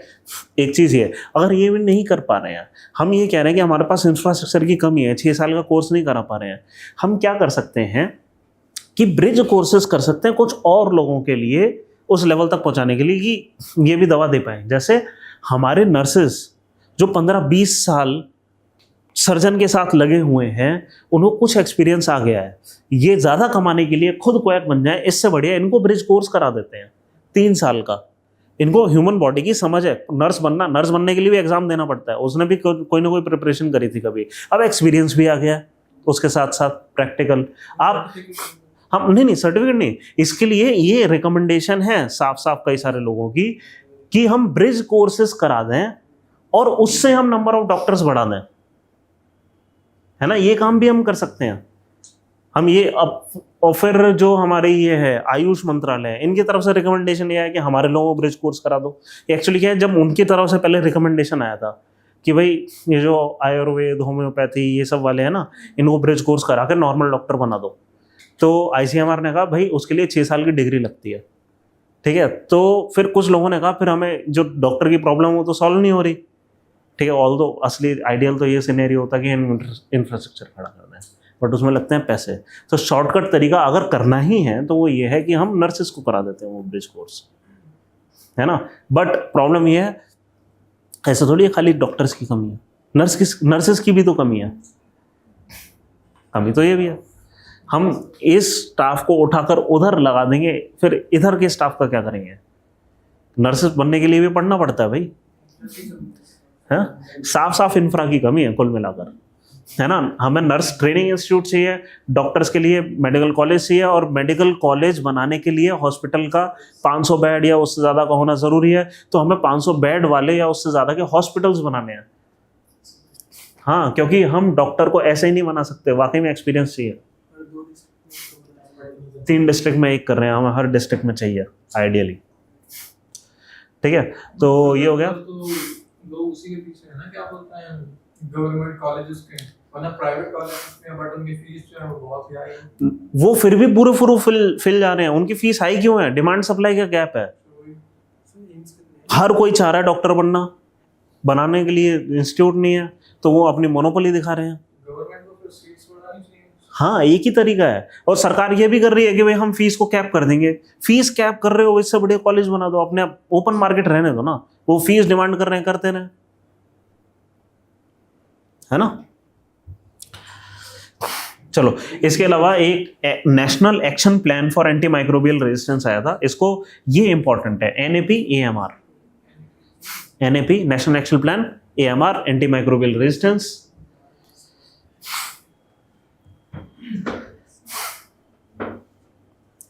अब ये क्यों इंपॉर्टेंट था? क्योंकि यहां पे इन्होंने साफ साफ चीजें बोली हैं। सबसे पहला है वन हेल्थ अप्रोच, इसके अंदर है क्या? नहीं, NAP AMR ये है हेडलाइन आपकी, national action plan on anti microbial resistance, NAP AMR, ठीक है। इसमें सबसे इंपॉर्टेंट चीज क्या है? इन्होंने वन हेल्थ अप्रोच का नाम लिया। वन हेल्थ अप्रोच मतलब life stock health, human health, environment health, ये वन हेल्थ है। हम ह्यूमंस को ट्रीट कर दें और लाइफ स्टॉक को ट्रीट ना करें ठीक से, तो ये हम नहीं, मतलब ये एक अच्छा सिनेरियो नहीं है, ठीक है। इससे कुछ भी स्टॉप नहीं हो रहा, ठीक है। अगर वाकई में हमें इन्फेक्शियस डिजीजेस के ऊपर जाना है, ठीक है, सारे इन्फेक्शियस डिजीज एकदम कंट्रोलेबल स्टेट में पहुंचा देने हैं, तो हमें चाहिए वन हेल्थ अप्रोच, ठीक है। फिर दूसरा है change prescription and consumer behaviour, prescription practice and consumer behaviour.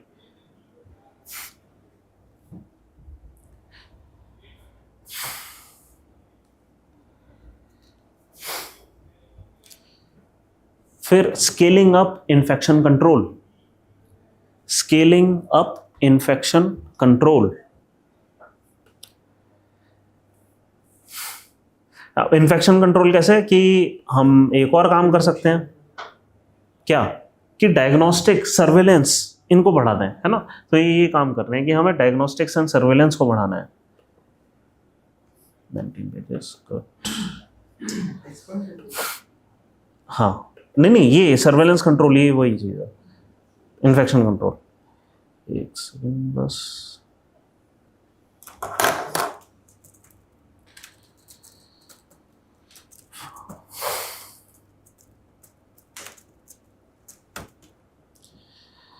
हाँ, कहाँ गया, हम कहाँ थे, यहाँ पे। फिर सर्वेलेंस कहीं शब्द आपने डाला यहाँ पे, है ना? नहीं डाला, आप तो डाल ही कहाँ रहे हो। अच्छा, आप तो ब्रैकेट में डाल दो सर्वेलेंस, एंटी माइक्रोबियल सर्वेलेंस।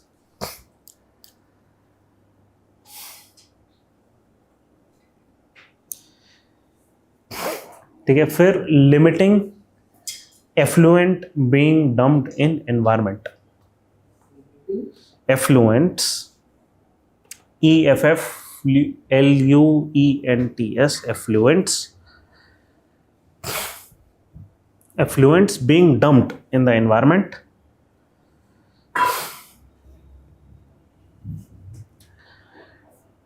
ठीक है। और पांचवा स्टेट लेवल एक्शन प्लान्स, मतलब ये कह रहे हैं कि स्टेट लेवल एक्शन प्लान्स बनने चाहिए। अभी तक 2 स्टेट ने बनाया, एक केरल ने और एक मध्य प्रदेश ने। हेल्थ पक्का Status में नहीं है? स्टेट लिस्ट में आता है, एजुकेशन है कंकरेंट में। एक ही बनाते हैं। बस कहने का मतलब ये सारा काम किसको करना चाहिए? स्टेट गवर्नमेंट को। बेटर तरीका फिर क्या है कि सरकार ये कहते हैं एक बढ़िया सी स्कीम लेकर आए कि हम देंगे 60%, बनाओ हॉस्पिटल, जो स्टेट बनाने को तैयार हो। राजस्थान का भी तो राजस्थान में तो तुमने कुछ फ्री वाला चल रहा है। स्टेट एक्शन प्लान फॉर, पता नहीं मैंने जो नोट कर रखा है, अगर वहाँ रिसेंट पे जो क्या कहते हैं डॉक्टर ने प्रोटेस्ट भी बहुत करी, फ्री में इलाज करवाने जाने का मिला सब कुछ। इसमें दिल्ली जैसा मोहल्ला क्लिनिक में वैसा ही था ना। हाँ अभी तक केरल और मध्य प्रदेश के बाद सिर्फ दिल्ली में और हुआ है बस। एज ऑफ 2022 अगस्त है, 2 साल पहले तक का है, और कोई डेटा नहीं है। केरल, मध्य प्रदेश एंड दिल्ली, तो राजस्थान नहीं है। दिल्ली भी हो गया। चलती है वहाँ पे बहुत इलाज कराया कहाँ पे? राजस्थान में। नहीं वो तो ठीक है, हम कह रहे हैं स्टेट एक्शन प्लान होना चाहिए कि स्टेट इस पे कैसे एक्ट करेंगे। चलो ठीक है। कल हमने हल्का सा हिंट देख लिया था इस चीज का कि सैनिटेशन हाइजीन इसको कैसे रोकेगा। ठीक है, इसको हम रिपीट नहीं कर रहे हैं। अब हम आते हैं इम्यूनिटी पे। ठीक है, इम्यूनिटी ठीक है। और भी कई सारे कैंपेन है, ग्लोबल कैंपेन्स भी हैं। मैंने लिस्ट बना रखी है, अभी जो आपको नोट्स अपलोड होंगे ना उसमें लिस्ट आ जाएगी एक AMR से related campaign. Non communicable disease के नोट्स नहीं आया अभी, नहीं करें, क्योंकि मेरे को उसमें कुछ चीज़ें अपडेट करनी थी, टाइम मिला नहीं मेरे को। ठीक है, इम्यूनाइजेशन पर आते हैं। इम्यूनाइजेशन क्या होता है, कोई बता सकता है? यस बॉडीज इम्यूनिटी देती है। नहीं, इननेट जरूरी नहीं है, ये सिर्फ एक process of creation of antibodies बस। क्योंकि जरूरी नहीं है कि इननेट ही हो इम्यूनिटी, क्योंकि इननेट इम्यूनिटी के बाद भी हमारे पास एक्टिव इम्यूनिटी वगैरह ये सब होती है ना, है। हाँ, ये बॉडी का डिफेंसिव मैकेनिज्म है इन अदर वर्ड्स। ठीक है, अब यहाँ पे ना जितनी भी एंटीबॉडीज हैं इनके लिए मतलब हो क्या रहा है कि इम्यूनिटी में हम एंटीबॉडीज प्रोड्यूस कर रहे हैं। अब ये एंटीबॉडीज के कुछ बिहेवियर होते हैं। ठीक है, 4 इंपॉर्टेंट चीजें एंटीबॉडीज के बारे में लिखिए। एक्चुअली 2 ही इंपॉर्टेंट चीजें, 2 और हैं। एंटीबॉडीज वायरस बैक्टीरिया के खिलाफ जिसके खिलाफ वो एक्ट कर रहे हैं उसकी वो एंटीबॉडी हो गई। स्पेसिफिक। हाँ, तो कहने का मतलब है इनफैक्ट सबसे पहली पॉइंट ये है, स्पेसिफिसिटी होती है। Specificity,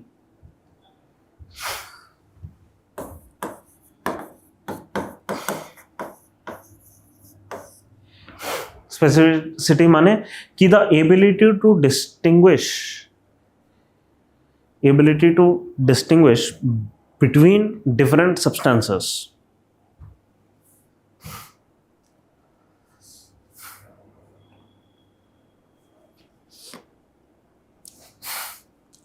second, memory.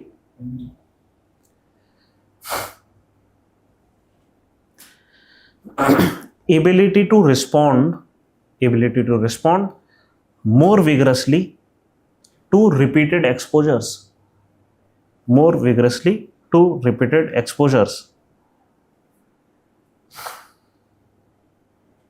है ना, ये 2 मेन, टू रिपीटेड एक्सपोजर्स।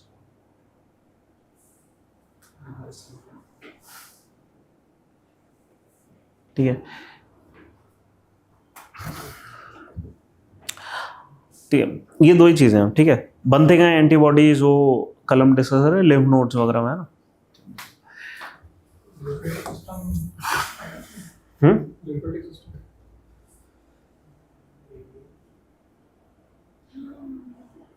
उन्होंने नहीं करा ना।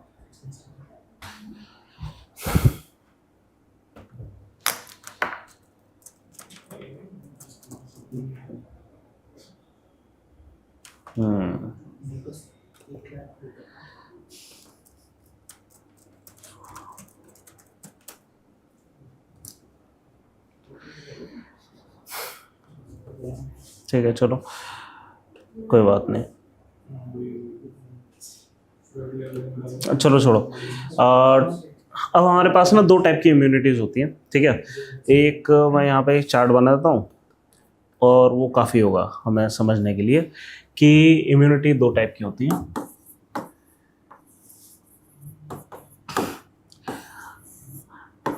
अब क्या कि हमारी बॉडी का इनेट मैकेनिज्म है कि हम एंटीबॉडीज बनाना शुरू कर देते हैं, ठीक है। ये कब कब बनेंगी? सबसे पहले तो होता है इनेट इम्यूनिटी। इनेट कौन से हो गए? हाँ, ठीक है। During the time of birth, जब पहली बार आउटसाइड एनवायरनमेंट से कांटेक्ट होता है, विच मीन्स मदर की स्किन से, उस पॉइंट ऑफ टाइम पे जो हमें माइक्रोब्स अटैक कर रहे हैं, उसकी वजह से जो इम्यूनिटी क्रिएट हो रही है वो है इनेट इम्यूनिटी, ठीक है। फिर होती है एक्वायर्ड,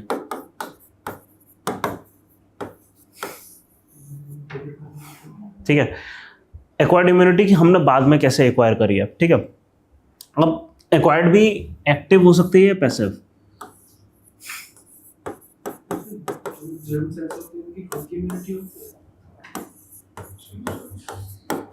इसमें ना कई सारे केमिकल्स मिले होते हैं साथ में, ठीक है। आप स्पर्म्स की बात कर रहे हैं ना?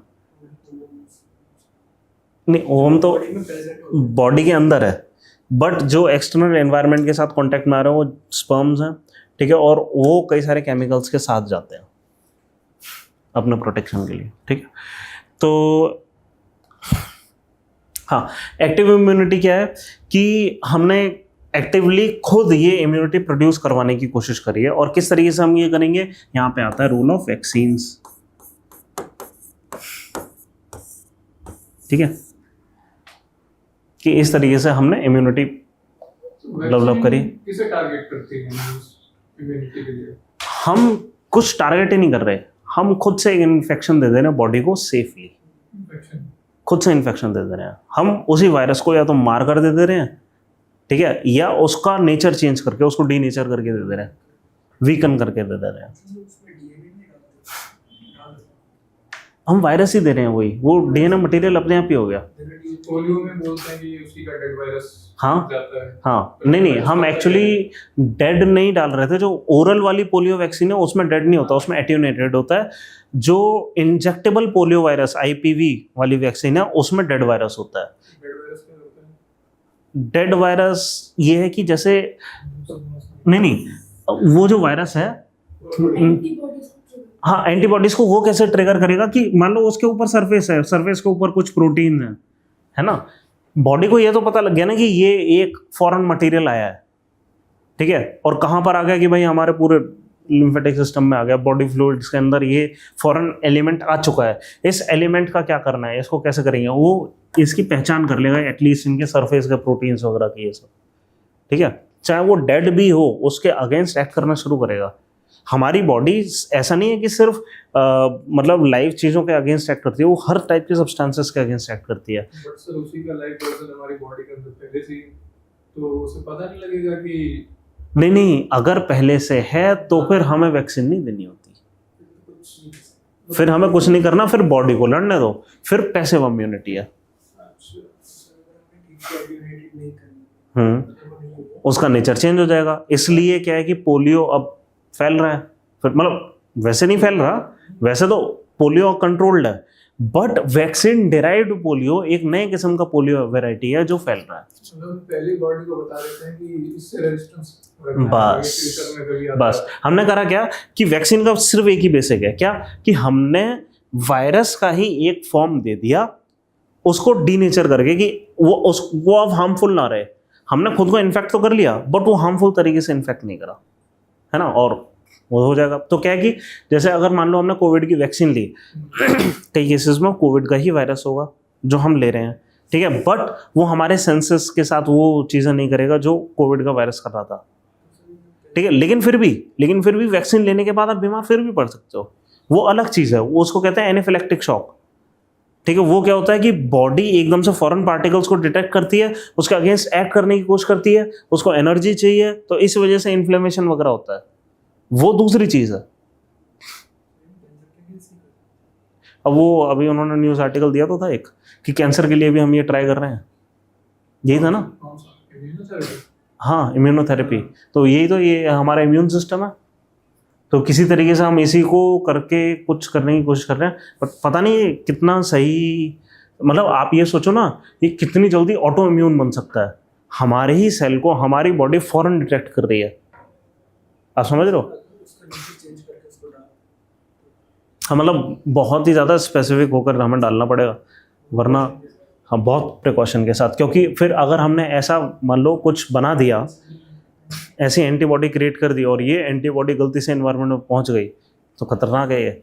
और फिर अगर दूसरों को इन्फेक्ट करना शुरू कर दिया, इस टाइप की चीज़ें। बट शायद एंटीबॉडी ऐसा करते नहीं है, प्रोटीन्स होते हैं क्योंकि ज़्यादातर केस में सिंपली प्रोटीन्स अपने आप में नॉन लिविंग होते हैं, बट RNA DNA के स्ट्रैंड वो लिविंग हो सकते हैं। ठीक है।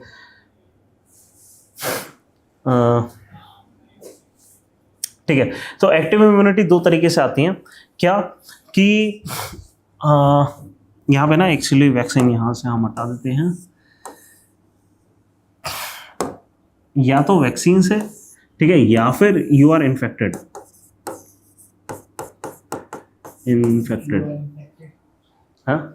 हाँ इन्फेक्टेड, इन्फेक्शन से।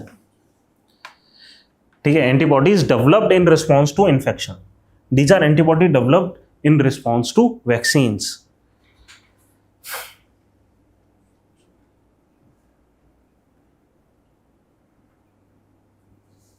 ठीक है, और पैसिव इम्यूनिटी क्या है? When you receive antibody itself. ठीक है, there is a possibility that you receive antibodies. ठीक है, कैसे कि हमने जैसे अपनी मदर से ही एंटीबॉडी हमने जेनेटिकली ले ली, हमारे पास पहले से ही एंटीबॉडीज प्रेजेंट है। ठीक है, दूसरा ये हो सकता है, ये तो है नेचुरल तरीका, दूसरा है एक आर्टिफिशियल तरीका। आर्टिफिशियल क्या है? कोई बंदा इन्फेक्ट हो गया, उसकी बॉडी ने एंटीबॉडीज प्रोड्यूस कर ली, हमने उन एंटीबॉडीज को लिया, ठीक है, उनको आइसोलेट करा और वो किसी और के अंदर इंजेक्ट कर दी। अब ये एंटीबॉडी जो है वो लड़ेगी बाकी इन्फेक्शन से। ठीक है, तो हमारा वैक्सीनेशन का बेसिक क्या है कि हम कई 2-3 काम कर सकते हैं। एक तो यहाँ पे वैक्सीन इस तरीके से बना सकते हैं कि हम एक्वायर्ड एक्टिव इम्यूनिटी क्रिएट करें, कि हम लाइव डेड वायरस ये डाल दें। ठीक है, एक तो यहाँ पे वैक्सीनेशन हो सकता है। एक हम क्या काम कर सकते हैं कि हम एंटीबॉडीज ही डाल दें सीधे ही। ठीक है, 2 तरीके हमारे पास। कोविड-19 के केस में क्या था? हमने जनरली ये करा है, हमने वैसे सारे तरीके इस्तेमाल कर लिए। इससे पहले क्रिस्पर मेथड यूज नहीं करा था वैक्सीन बनाने के लिए, हमने क्रिस्पर भी इस्तेमाल कर लिया कोविड में। ठीक है, एक नया ही तरीका मिल गया हमें। हाँ, Cas9 से क्या हमने उसी को रिप्रोड्यूस करना, हमने क्या करा? क्रिस्पर क्या तरीका है? किसी भी चीज को प्रोड्यूस कर लेने का तरीका है ना। आरएनए को प्रोड्यूस कर लेने का तरीका। हमने करा क्या? सिंपल एक चीज करी कि इसको वायरस को पकड़ा, ठीक है, उसका जेनेटिक मटेरियल लिया, सेम चीज कॉपी करके बना दी, लेकिन उसमें कुछ कोड को चेंज करके, बीच में से कुछ काट पीट के।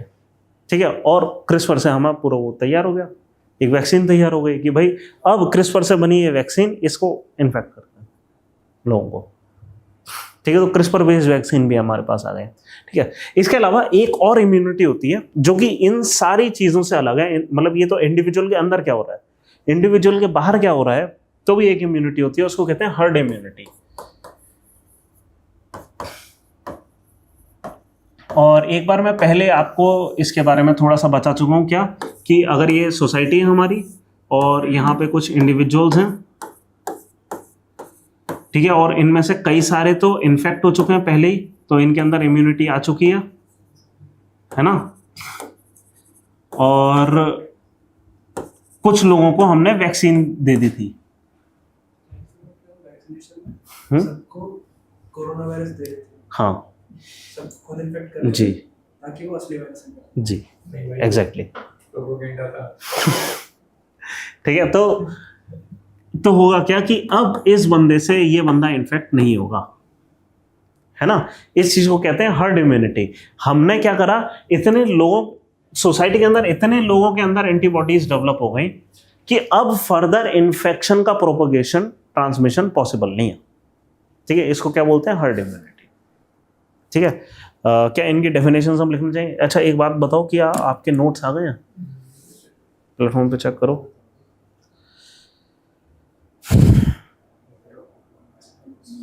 नहीं है सोनल, क्योंकि मैं नहीं चाहूंगा कि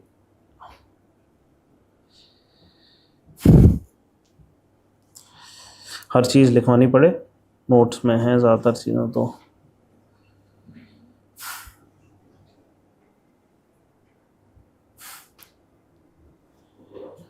हेलो, मैंने नोट्स दिए आपको, एक बार अपलोड कर देना जल्दी से, सेम ही नाम से हैं, ठीक है, कंफ्यूज मत होना। ओके, अब भी करो, ठीक है।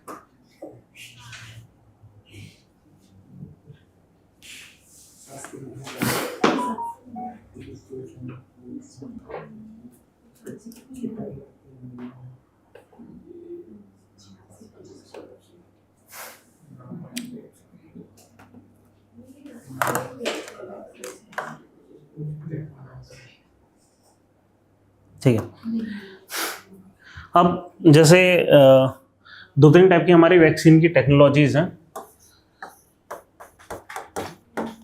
कि हम किस तरीके से वैक्सीन्स बना रहे हैं। ठीक है, ये आप जो अभी नोट्स आएंगे उसमें नहीं होगा, तो ये चीज़ आप लिख लो। एक है रिकॉम्बिनेंट वैक्सीन्स। हाँ,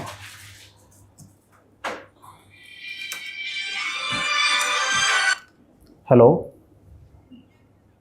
हाँ जी, चेक कर लीजिए। हाँ जी, हाँ जी, आया नहीं है, एक सेकेंड, अब देखो देखो, अभी आया, अभी आया, आ गया ना? अब ओके,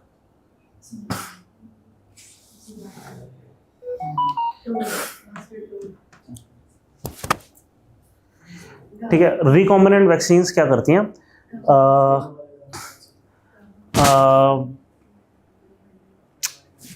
आरडीएनए हमने आरडीएनए हमने यूज करा था ना, कि polymerase, DNA polymerase, RNA polymerase, ये जो एंजाइम्स थे इनकी मदद से हम क्या करते थे कि जैसे प्रोटीन सिंथेसिस में भी हम क्या कर रहे थे कि हमने डाला जेनेटिक मटेरियल और कुछ सिंथेसाइज करवा लिया आर्टिफिशियली। हम रिकॉम्बिनेंट वैक्सीन्स में एग्जैक्टली सेम काम करते हैं, हम डीएनए मटेरियल डालते हैं, ठीक है, और उससे कुछ निकलवा लेते हैं। ठीक है, इसका एक एग्जांपल था कोविशील्ड वैक्सीन। ये कैसे बनी? एग्जांपल है कोविशील्ड, हाँ, रिकॉम्बिनेंट का एग्जांपल है। वो रिकॉम्बिनेंट डीएनए बेस्ड वैक्सीन थी। रिकॉम्बिनेंट आरएनए बेस्ड वैक्सीन्स भी हो सकती हैं।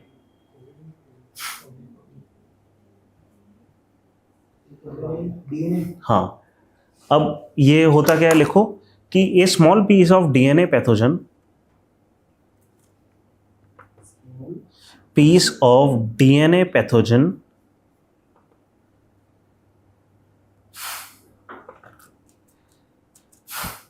is inserted in the cell of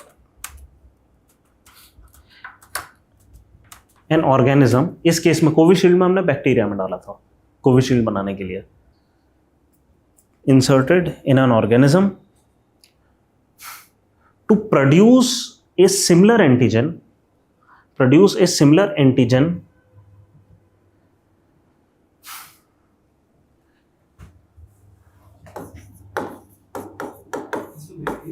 हाँ, एंटीजन क्या होता है? वो पैथोजन, ठीक है। अब पैथोजन क्या होता है? वो जो पैथोजन क्या है, जो हमें बीमार कर रहा है ना, जो हमारे लिए फेटल हो सकता है पोटेंशियली, उसको हम क्या कहते हैं? पैथोजन। अब इस पैथोजन को मिमिक करता हुआ या कोई भी फॉरेन बॉडी, उसको हम कहते हैं एंटीजन। एंटीजन मतलब हमारे लिए मतलब फेटल हो भी सकता है, नहीं भी हो सकता।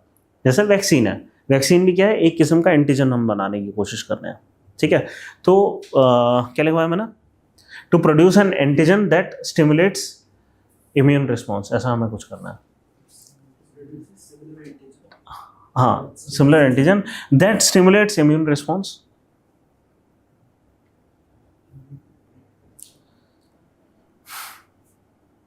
ठीक है, तो हम कर क्या रहे हैं? डीएनए मटेरियल सेल में डाल दिया, सेल उसका क्या करेगा? रेप्लिकेट करेगा। और हमने करा क्या है कि जैसे कोविशील्ड के केस में हम क्या डीएनए डाल रहे थे, सिर्फ उसके स्पाइक्स का, जो कोविड का जो वायरस था उसके सिर्फ स्पाइक का हम डाल रहे थे डीएनए मटेरियल। तो बैक्टीरिया उसके स्पाइक को मिमिक कर रहा था, है ना, तो उसको लगातार प्रोड्यूस कर रहा था। हम उस स्पाइकी मटेरियल को रेप्लिकेट करके, अंदर कोई जेनेटिक मटेरियल डाला ही नहीं हमने सिर्फ स्पाइक प्रोड्यूस करे, प्रोटीन शेल प्रोड्यूस करा, उठा के उसको मास प्रोड्यूस करा, उसी को लोगों को इंजेक्ट करना शुरू कर दिया। बैक्टीरिया नहीं डाला, हमने बैक्टीरिया को इन्फेक्ट करा। हाँ, कि भाई तुम वायरस प्रोड्यूस करो, हमने बैक्टीरिया को वायरस प्रोड्यूसिंग फैक्ट्री बना दिया। नहीं, अब ये इस वायरस को ही आइसोलेट करा और उठा के करना शुरू कर दिया। ठीक है, और देखो हम किसी बैक्टीरिया को यूज कर सकते हैं, हम गट बैक्टीरिया को क्यों ना यूज कर लें, हमारा ही बैक्टीरिया, हम बैक्टीरिया समेत डाल देंगे, क्या दिक्कत है। ठीक है, इसको हम क्या बोलते हैं? हाँ जी, हाँ, उसका बाकी मटेरियल नहीं है, मतलब genetic material in a protein shell, बस। ठीक है, फिर एक बार चेक करना, अभी आ गई क्या? आ गया? तो एक बार नोट्स पर आ जाओ, यहाँ कुछ चीज़ें मैं बताना चाह रहा हूँ, जो चीज़ नहीं लिखी है वो अभी हम करेंगे यहाँ पे। ठीक है, 2 टाइप्स ऑफ इम्यूनिटीज हो गई, वहाँ पर लिखा हुआ पेज नंबर 89, पेज नंबर 89।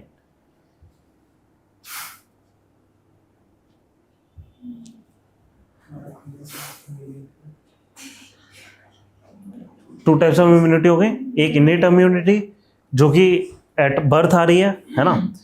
अच्छा, यहाँ पे एक फैक्ट लिखा हुआ है कि ये कहीं पे ना न्यूज़ में आया था, इसलिए मैंने ये फैक्ट नोट कर लिया। थर्ड वाली लाइन है कि caesarean section may have impaired immune system in later life due to lack of exposure to maternal bacteria, है ना, that would occur due to जो स्टैंडर्ड बर्थ प्रोसेस है, नेचुरल बर्थ ना। ठीक है, चलो अब आते हैं अडेप्टिव इम्यूनिटी पे। अडेप्टिव इम्यूनिटी के 2 हिस्से हैं, क्या? एक तो एंटीबॉडीज का प्रोड्यूस होना, ठीक है, दैट एंटीबॉडीज हैं क्या? These are proteins that recognize and bind to antigens. What are antigens? The pathogens that are infecting us, है ना। तो एंटीबॉडीज क्या है? हमारी बॉडी ने कुछ प्रोटीन क्रिएट करे, ये प्रोटीन क्या कर रहे हैं? इनको आइडेंटिफाई कर रहे हैं, जनरली जैसे उनके सरफेस को आइडेंटिफाई कर दिया, कुछ कर दिया, ठीक है। तो and bind to antigen, some among them tend to neutralise it from infecting other host cell, ठीक है। कुछ तो ये करेंगे कि उनके जो क्राउन्स हैं उनके ऊपर मान लो बाइंड करना शुरू कर दिया। अब ये क्राउन्स है उसका यूज़ कर रहे हैं किसी और को इन्फेक्ट करने के लिए, हमने पहले ही बाइंड कर दिया, वो और कुछ इन्फेक्ट ही नहीं कर पाएंगे, राइट। हम कुल मिलाकर क्या कर रहे हैं? मास प्रोड्यूस कर रहे हैं, क्या? प्रोटीन्स को। मतलब ये हुआ क्या है, इस तरह सोचो कि कोई सेल है बॉडी का, कौन सा सेल हो गया? White blood cell for example, या टी सेल हो गया। और टी सेल क्या है? Every cell is a protein producing factory. उनके न्यूक्लियस में क्या मैसेंजर आरएनए डालना है, उसमें जाएगा रिबोसोम में, वहां से प्रोटीन बनेगा। अब ये क्या कर रहे हैं? इनकी अच्छी बात क्या है, ये किसी तरीके से अपने न्यूक्लियस में जब भी कोई नया मटेरियल आ रहा है उसके रिगार्डिंग, हमने क्या बताया था, देखो न्यूक्लियस क्या था, याद करो दोबारा, कि न्यूक्लियस एक स्क्विशी मटेरियल है जिसके अंदर क्रोमोसोम्स वगैरह तो हैं, साथ में फ्री स्ट्रैंड्स हैं, जेनेटिक मटेरियल एक्स्ट्रा है। इन्होंने करा क्या है? स्ट्रैंड्स ऑफ जेनेटिक मटेरियल अपने अंदर स्टोर कर रखे हैं, कितने भी स्टोर कर सकते हैं, ठीक है। कितने भी स्टोर करो और उसको polymerase, DNA polymerase, RNA polymerase में चलाओ, आरएनए पॉलीमरेज में चलाओ, एमआरएनए बनाओ, प्रोटीन बनाते रहो बैठ के। तो ये व्हाइट ब्लड सेल क्या है? इट इज ये मान लो वो प्रोटीन है, इस शेप के जनरली होते हैं, जो एंटीबॉडीज होती हैं वाई शेप्ड होती हैं जनरली बॉडीज, ठीक है। वाई शेप का प्रोटीन बनाते रहो बैठ के। जब भी ये सेल डिटेक्ट करेगा कि ये फॉरेन एलिमेंट है, बैठ के वो अपनी मशीनरी को चलाएंगे और सेल्स प्रोड्यूस करना, प्रोटीन्स प्रोड्यूस करना शुरू करेंगे, ठीक है। वो बाइंड कर देंगे उस टारगेट के साथ, ठीक है। तो ऐसा कुछ हो रहा है। तो क्या है कि इनमें से कुछ ट्राई करेंगे कि उसको न्यूट्रलाइज ही करना, ठीक है। और क्या लिखा है कि यहाँ पे 2 टाइप के सेल्स रखे हुए हैं, एक IgM, ठीक है, और एक है IgG, ठीक है। क्या है ये? दोनों ही प्रोटीन्स हैं। IgM एंटीबॉडीज शॉर्ट लिव्ड होती हैं, ये डिटेक्ट करती हैं detected 4 to 7 days after the infection and die after 7 days, ठीक है। तो जल्दी से ये वो प्रोटीन जल्दी से बन जाते हैं लेकिन जल्दी से मर जाते हैं। तो इमीडिएट रिस्पॉन्स हमारी बॉडी का क्या होता है कि हम IgM टाइप के एंटीबॉडीज बनाते हैं, ठीक है। नेक्स्ट क्या होता है कि हम IgG टाइप के बनाते हैं, ये 7 से 14 दिन में फॉर्म होती हैं। ये हमें थोड़ा सी लंबी इम्यूनिटी देंगी लेकिन ये लॉन्ग टर्म इम्यूनिटी नहीं देंगी। क्यों? ये सेल्स मर जा रहे हैं, ठीक है। वीक्स या मंथ्स आफ्टर फर्स्ट इन्फेक्शन ये हम इनको डिटेक्ट कर सकते हैं, ठीक है। और ये हैं जो सीरोलॉजी टेस्ट में डिटेक्ट होते हैं। अब हमारे जो टेस्ट है ना, यहाँ पे हम क्या है, नो दीज आर द, अच्छा, व्हाइट ब्लड सेल्स, ये IgM और these are proteins that are naturally produced, not present, yes, ठीक है। अब ये हमने ये टेस्ट देख लिया ना, किसी भी चीज को टेस्ट करने का। इसके अलावा एक और टेस्ट होता है ये चेक करने का कि हम कैसे इन्फेक्टेड हैं, वो होता है सीरोलॉजी टेस्ट। सीरोलॉजी टेस्ट में IgM IgG पता लगता है और उस समय पता लगता है कि हम कैसे इन्फेक्टेड थे, ठीक है। तो एक और टेस्ट होता है, ये है सीरोलॉजी टेस्ट, ठीक है। सीरोलॉजी टेस्ट क्या है? ये एंटीबॉडीज का टेस्ट है। फॉर एग्जांपल कोविड के लिए एंटीबॉडीज आपकी बॉडी में पहले से थी कि नहीं, सीरोलॉजी टेस्ट से पता लग जाएगा, ठीक है। तो इसमें क्या लिखा है देखो, एक फैक्ट है क्या, these can be tested by serology test, लेकिन IgG स्पेसिफिक सीरोलॉजी टेस्ट ज्यादा बेटर काम करेगा देन IgM। वाई ऐसा क्यों होना चाहिए कि IgG का टेस्ट ज्यादा बेटर काम करेगा सीरोलॉजी टेस्ट IgM के कंपैरिजन में? यस, क्योंकि वो नहीं, क्योंकि वो मर जा रहे हैं, है ना। वो टेम्पररी इमीडिएट रिस्पॉन्स है वो हमारा। थोड़ा सा लॉन्ग लास्टिंग रिस्पॉन्स कौन सा? वो IgG टाइप का है रिस्पॉन्स, थोड़ा सा लंबे टाइप का है ना। फिर आते हैं T सेल्स कि some pathogens adopt other mechanisms to infect host cell, ठीक है। That is when T cell immunity trigger करती है, ठीक है। तो ये ज़्यादा लॉन्ग लास्टिंग होते हैं, ये सब ठीक है। और सेम ही चीज़ है, एग्जैक्टली सेम तरीके से बन रहे हैं, ठीक है। बस ये कि हमारे बॉडी के T सेल्स बना रहे हैं, वो क्या है, वाइट ब्लड सेल्स वगैरह बना रहे हैं, बस। व्हाइट ब्लड सेल में होते हैं T cells, लिखा हुआ है। हाँ, वाइट ब्लड सेल में ही होना चाहिए। It resides in subset of white blood cells. हाँ, तो वाइट ब्लड सेल का एक सब टाइप हो गया। वाइट ब्लड सेल कई वेराइटीज होंगी ना, T लिम्फोसाइट्स, हाँ ठीक है, हाँ सही है, subset of white blood cell है, ठीक है। तो ये है हमारा इम्यून सिस्टम की किस तरीके से काम कर रहा है कि हमारे अलग अलग टाइप के सेल्स हो गए, वो अलग अलग टाइप के प्रोटीन्स बना रहे हैं और वो प्रोटीन्स क्या कर रहे हैं, बाइंड कर दे रहे हैं इस टारगेट के साथ, कुछ कर दे रहे हैं कि और ज़्यादा रेप्लिकेट ना कर पाए ये वायरस, ठीक है। और इस तरीके से हमें इम्यूनिटी मिल जा रही है, राइट। अब हम आते हैं वापस, हम क्या लिख रहे थे, कोविशील्ड। हमने वायरस बनाने का एक तरीका लिखा, रिकॉम्बिनेंट वैक्सीन, ठीक है। अगला हम लिखेंगे होल वायरन, ये तो रिकॉम्बिनेंट वैक्सीन हो गई। और जो हमारी पुरानी जो वैक्सीन्स थी उनको कहते हैं हम whole virion vaccines, whole virion vaccines, ठीक है। नेक्स्ट टॉपिक डालो, whole virion vaccines. Whole virion मतलब पूरा पूरा वायरस डाल रहे हैं हम, ठीक है। But these can B of 2 types, एक तो एट्यूनेटेड और एक हमारे पास इनएक्टिवेटेड।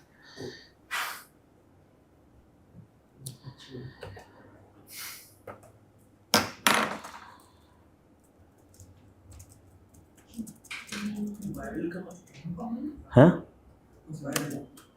वायरन मतलब वायरन, होल वायरन मतलब पूरा पूरा वायरस डालने की कोशिश करता है। एटेन्यूएटेड की स्पेलिंग होती है ATTEN,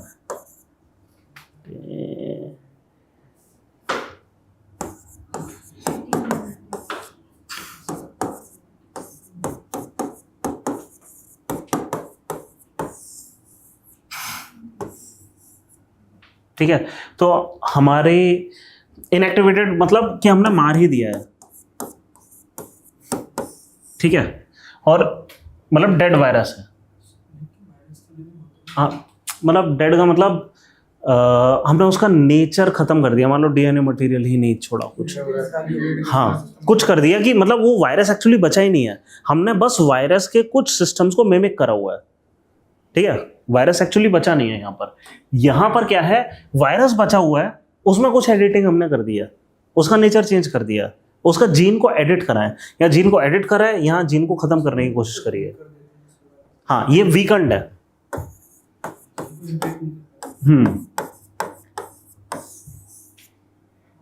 ठीक है, अब इसका एक एग्जांपल लिखो रिसेंट टाइम्स का,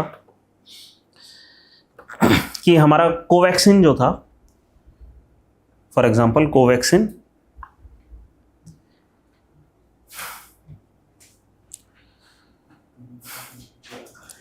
was a whole viron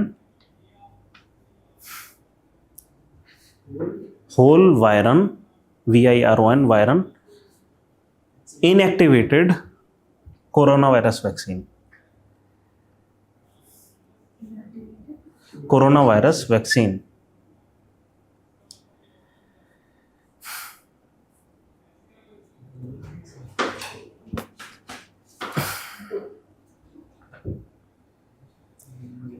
ठीक है, तो ये चीज हो गई। फिर कुछ केस में हम क्या करते हैं, डीएनए बेस्ड वैक्सीन्स भी बना सकते हैं, ठीक है, तो एक टॉपिक डालो डीएनए बेस्ड वैक्सीन्स।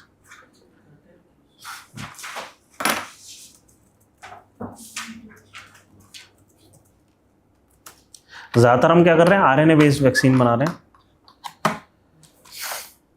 उसका कुछ एडवांटेज डीएनए बेस्ड, एडवांटेज पता नहीं यार, ज्यादातर आरएनए के बना रहे हैं, नहीं ऐसा कोई एडवांटेज नहीं है, या सर अलग बनाई टेक्नोलॉजी कुछ हो नहीं, क्योंकि मैं अभी जो चेक कर रहा हूँ कि डीएनए बेस्ड वैक्सीन जो इंडिया में आई थी उनकी एफिकेसी 65% थी, कोवैक्सीन की थी 80% और कोविशील्ड की थी 63%, तो कोई ऐसा कोई साफ इम्पैक्ट नहीं पड़ रहा। डबल स्ट्रैंड्स को यूज करना पड़ता नहीं नहीं वो तो ठीक है, है, सिंगल से काम नहीं वो ठीक है, हम तो डीएनए और आरएनए कर क्या रहे, वो तो रेप्लिकेशन का ही काम कर रहा है ना, है ना, हमें और ज़्यादा कोई वो नहीं है, ठीक है, ठीक है, ये लिखो कि it introduces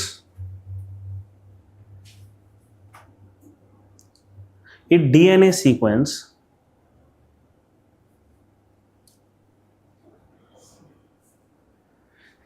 for the specific DNA sequence for the specific antigen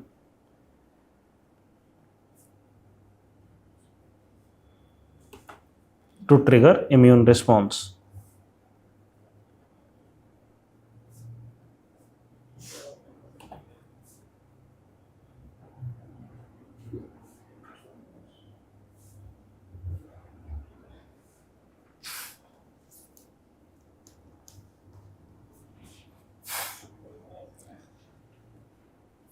जो रिकॉम्बिनेंट वैक्सीन्स थी ना, उनको आप mRNA बेस्ड वैक्सीन्स भी लिख सकते हैं, क्यों, रिकॉम्बिनेंट वैक्सीन्स क्या कर रही थी, प्रोटीन वगैरह डेवलप कर रही थी, है ना, तो प्रोटीन कैसे डेवलप होता है, मैसेंजर आरएनए से, इसलिए आप रिकॉम्बिनेंट वैक्सीन्स को वहाँ पे ये भी लिख लो ना, दीज आर वो mRNA vaccines, mRNA based vaccines, recombinant vaccines थी ना, डीएनए बेस्ड होती है ना, कौन सी रिकॉम्बिनेंट्स, सबसे पहले जो लिखी थी, इसमें नहीं, रिकॉम्बिनेंट जो लिखी थी, तो कोविशील्ड वाले हाँ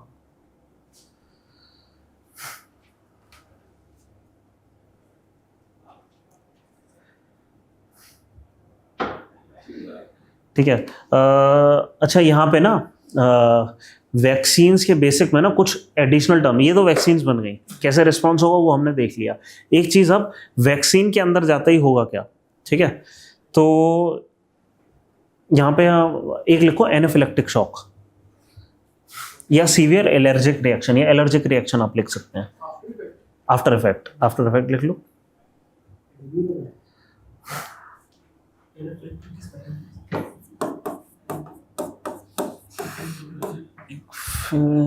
NaPHYL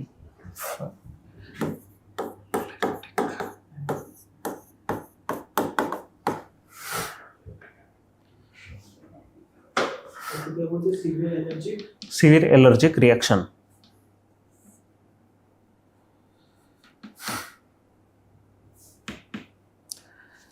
It occurs within 15 to 30 minutes of vaccination. 30 minutes. आपने कभी वैक्सीन लगाई होगी, वहाँ पे देखा होगा कि थोड़ी देर आपको कहते हैं अभी थोड़ी देर बैठिए, बोलते हैं ना। क्यों बोलते हैं? कि अगर एनाफिलैक्सिस हो रहा है तो उसी समय पता लग जाएगा, उसी समय आपको ट्रीटमेंट दे दिया जाएगा। ठीक है, कुछ केसेस में मतलब लोगों में होता है एनाफिलैक्टिक शॉक आता है, एलर्जिक रिएक्शन आता है, ठीक है, स्नीजिंग आती है, वोमिटिंग हो सकती है, कुछ भी हो सकता है, वो किसी भी तरीके से वो शो कर सकता है। वो लोग वो वहीं बैठा कर रखेंगे 15-20 मिनट कि अगर आ रहा है ऐसा कुछ तो इमीडिएटली डॉक्टर ट्रीट कर देगा वहीं पे। ठीक है, बस यही है।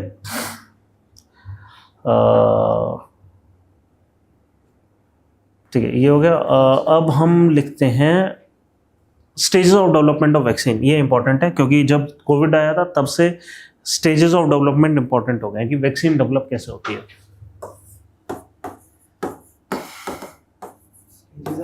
Development of vaccines.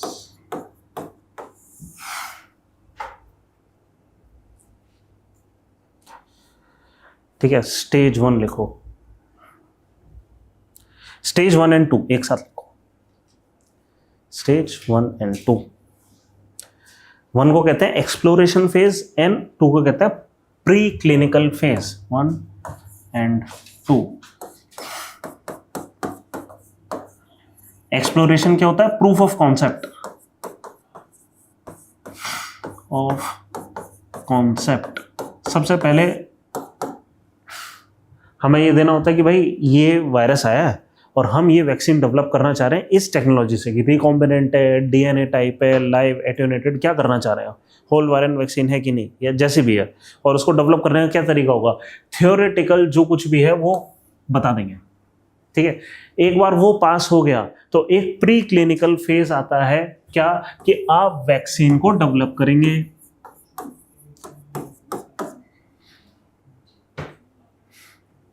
ठीक है,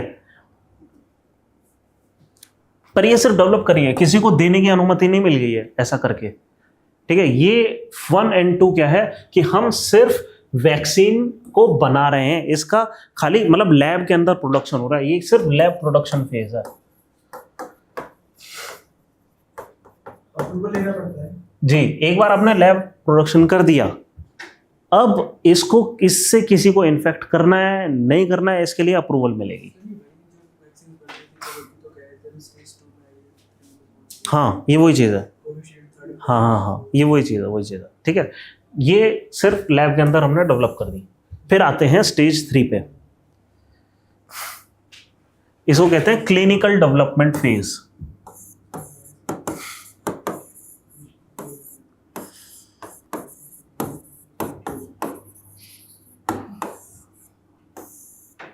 clinical development phase, phase 3। Step 3।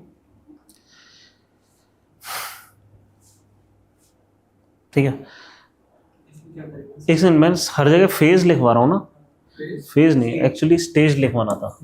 हाँ, स्टेज लिखवा रहा हूँ ना, सही है।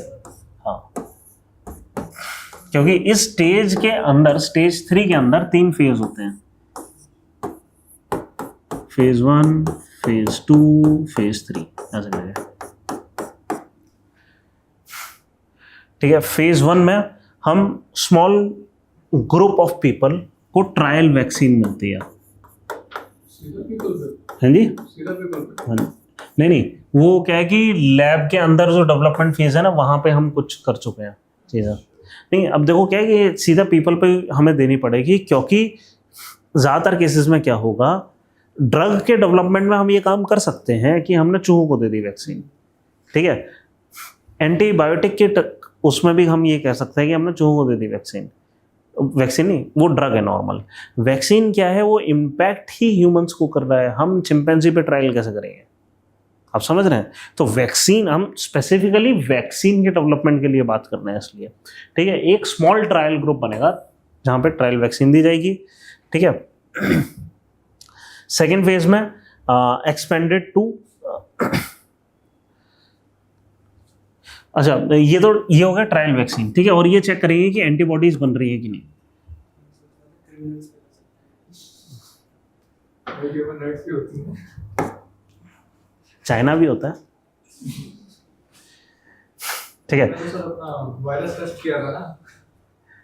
ये तो चलो ट्रायल फेज हो गया। यहाँ पे एक स्मॉल ग्रुप बना दिया हमने, वैसे ही बना दिया, ठीक है। सेकंड ग्रुप फिर हम बनाते हैं कैरेक्टरिस्टिक पीपल ग्रुप।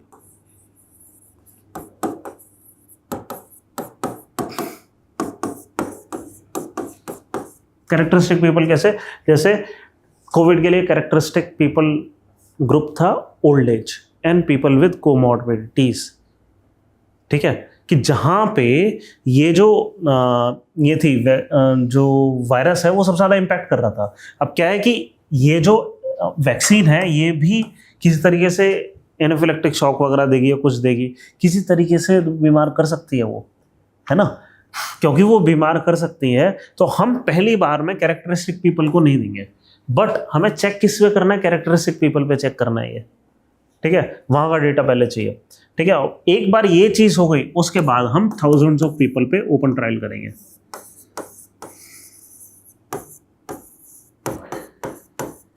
दोनों तरफ से डेटा मिल गया कि इन जनरल लोगों के ऊपर कैसे कर रहा है, वहां से डेटा लेके हमने कैरेक्टरिस्टिक पीपल पे कि भाई हमें प्रिकॉशन बेस पे हमें कुछ डेटा चाहिए, ठीक है। प्रिकॉशनरी डेटा ले लिया और उसके बाद थाउजेंड्स ऑफ पीपल पे हमने टेस्ट कर दिया, ठीक है। फिर stage 4 licensing phase, stage 4 licensing phase,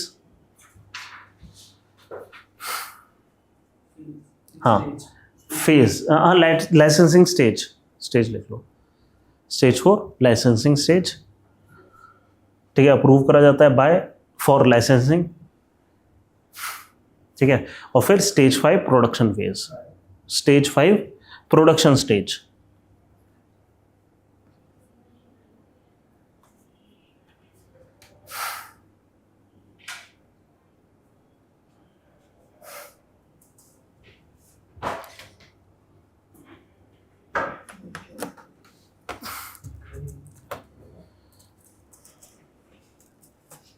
efficiency देखी जाती है। है जी, एफिशिएंसी देखी जाती है एफिशिएंसी किस चीज़ की, वैक्सीन हाँ वो सब यहाँ पे चेक हो जाएगा। एक बार ये चीज़ हो गई उसके बाद ही लाइसेंसिंग होगी, ठीक है। इसका डेटा देखा जाएगा कि वाकई में जो हमने सोचा था वो रिजल्ट मिला। अगर लोग वाकई में इससे ट्रीट हो पा रहे हैं तो हम इसको आगे प्रोडक्शन के लिए भेजेंगे। हाँ हमने क्या है कि थोड़ा सा स्किप करा था ये जो मतलब जो हमारे पास जो अब क्या है कि ये जो ट्रायल का डेटा आता है ना इसको बहुत ज़्यादा मतलब डेप्थ में स्टडी करा जाता है। कभी कभी क्या होता है कि हम इन ट्रायल्स को रिपीट भी कर लेते हैं, इसके केस में बहुत ज़्यादा रिपीट नहीं करा गया।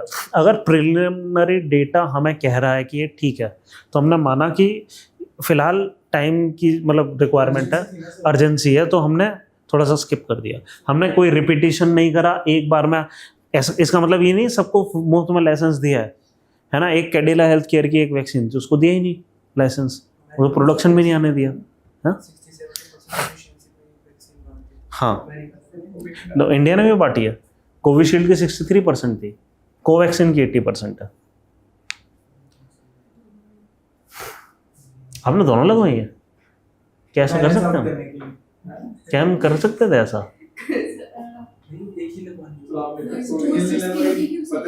हाँ पहले वाले की सेकंड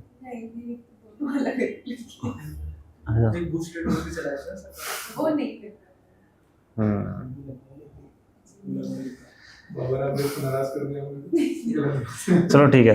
अब हमारे पास ये हो गया, हमने क्या ये भी कर लिया, ये ना होगा मैन पावर, ठीक है।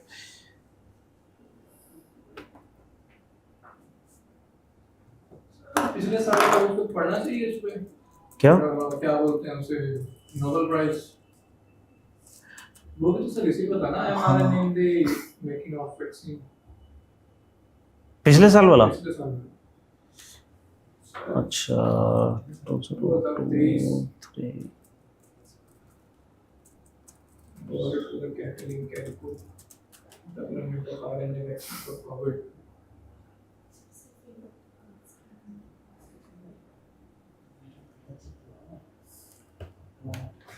ऐसे ही नहीं।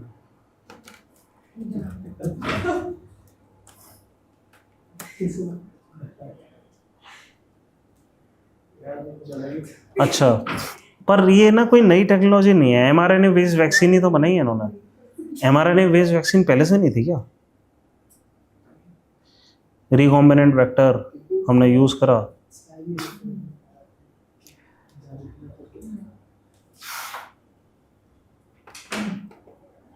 पता नहीं, पर ठीक है, आपको मैंने बता दिया रिकॉम्बिनेंट कैसे चलते हैं माइक्रो ना। आरएनए क्या होता है? बहुत छोटा सेगमेंट ऑफ आरएनए, कि मतलब क्या है कि हम पूरा पूरा जेनेटिक मटेरियल नहीं ले रहे, कुछ कुछ सेगमेंट्स ले ले रहे हैं। कितने न्यूक्लियोटाइड है? हम्म, कितना मतलब पता नहीं, अप्रॉक्स? एक सेकेंड चेक कर लेते हैं। Micro RNA chain 22 nucleotide, average है 22 न्यूक्लियोटाइड, बहुत ही छोटा है।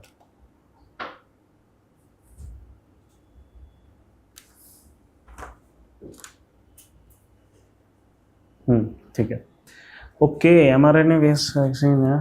अच्छा हाँ, mRNA बेस्ड वैक्सीन में ना एक इनफैक्ट सबसे ज़्यादा हम ये कर रहे हैं, आपने पूछा था ना कि हम माइक्रोब्स के साथ डालेंगे, हम माइक्रोब्स के साथ डाल दे रहे हैं ज़्यादातर केसेस में।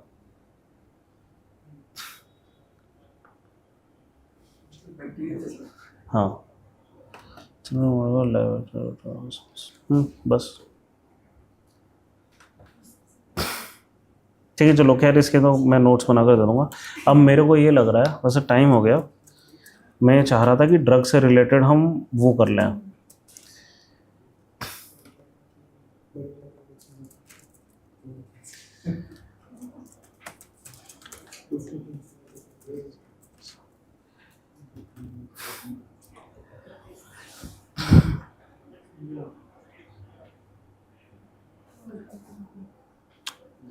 तो उसके नोट्स दे देंगे। अच्छा यहाँ पे ना ड्रग से रिलेटेड एक चीज़ और ऐसा करते हैं, लिख लेते हैं।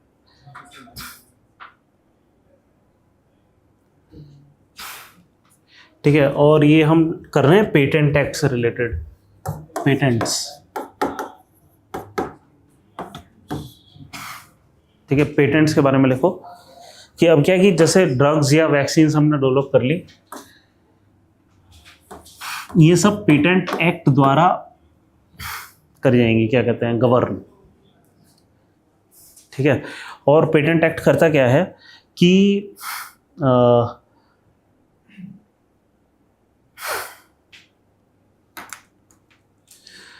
प्रोसेस नहीं, प्रोडक्ट पेटेंटिंग करता है। ठीक है, फिलहाल जो पेटेंट एक्ट करता है वो क्या करता है, प्रोडक्ट पेटेंटिंग।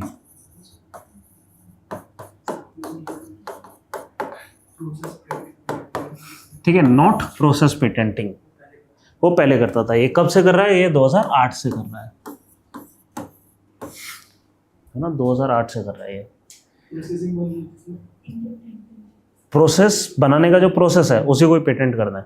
आप किसी और प्रोसेस से बना रहे हैं तो उसको अलग हम मानेंगे। तो हमने चेंज हो गया, मतलब पहला वाला WTO है, हाँ, मतलब ट्रिप्स साइन करा था उसके बाद।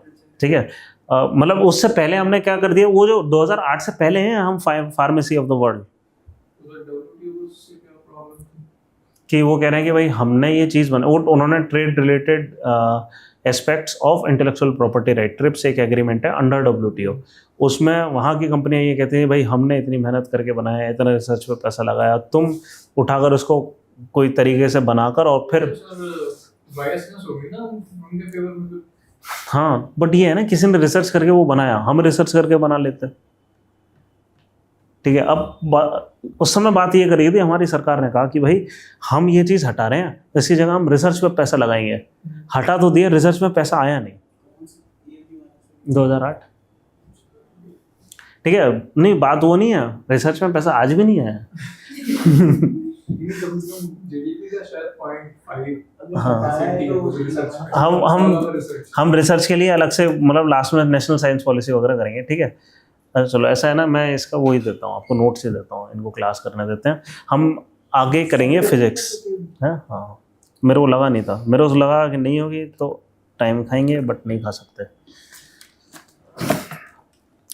ठीक है, मैं ना इसके नोट्स दूंगा। ठीक है, इसमें बस दो चीज़ें हमें करनी है, एक कंपलसरी लाइसेंसिंग होती है, एक वॉलंटरी लाइसेंसिंग होती है। कंपलसरी लाइसेंसिंग ये होती है, जल्दी से देखो क्या, कि जिस कंपनी ने बनाया है उस कंपनी से आपको लाइसेंसिंग लेनी ज़रूरी है कोई भी चीज़ बनाने के लिए। वॉलंटरी लाइसेंसिंग क्या होती है, वो कंपनी कह सकती है कि हम इसको ओपन कर दे रहे हैं। ठीक है, ये जनरली कब होता है, जब सरकारें इस कंपनी को पैसा इतना दे दें कि तुम इसको खोल दो, हम खोलने के लिए पैसा दे दें, तो हो गया वॉलंटरी लाइसेंसिंग। कभी कभी क्या होता है, कंपलसरी लाइसेंसिंग में पूलिंग होती है कि इनके लाइसेंस इतने महंगे होते हैं, कई सारी कंपनियां मिलके पूल करके फिर प्रोडक्शन स्टार्ट कर रहा है। ठीक है, बस ये पूरी चीज़ है जो मेरे को समझानी थी, इसके मैं नोट्स दे दूंगा। वो रॉयल्टी लेते रहते हैं। ठीक है।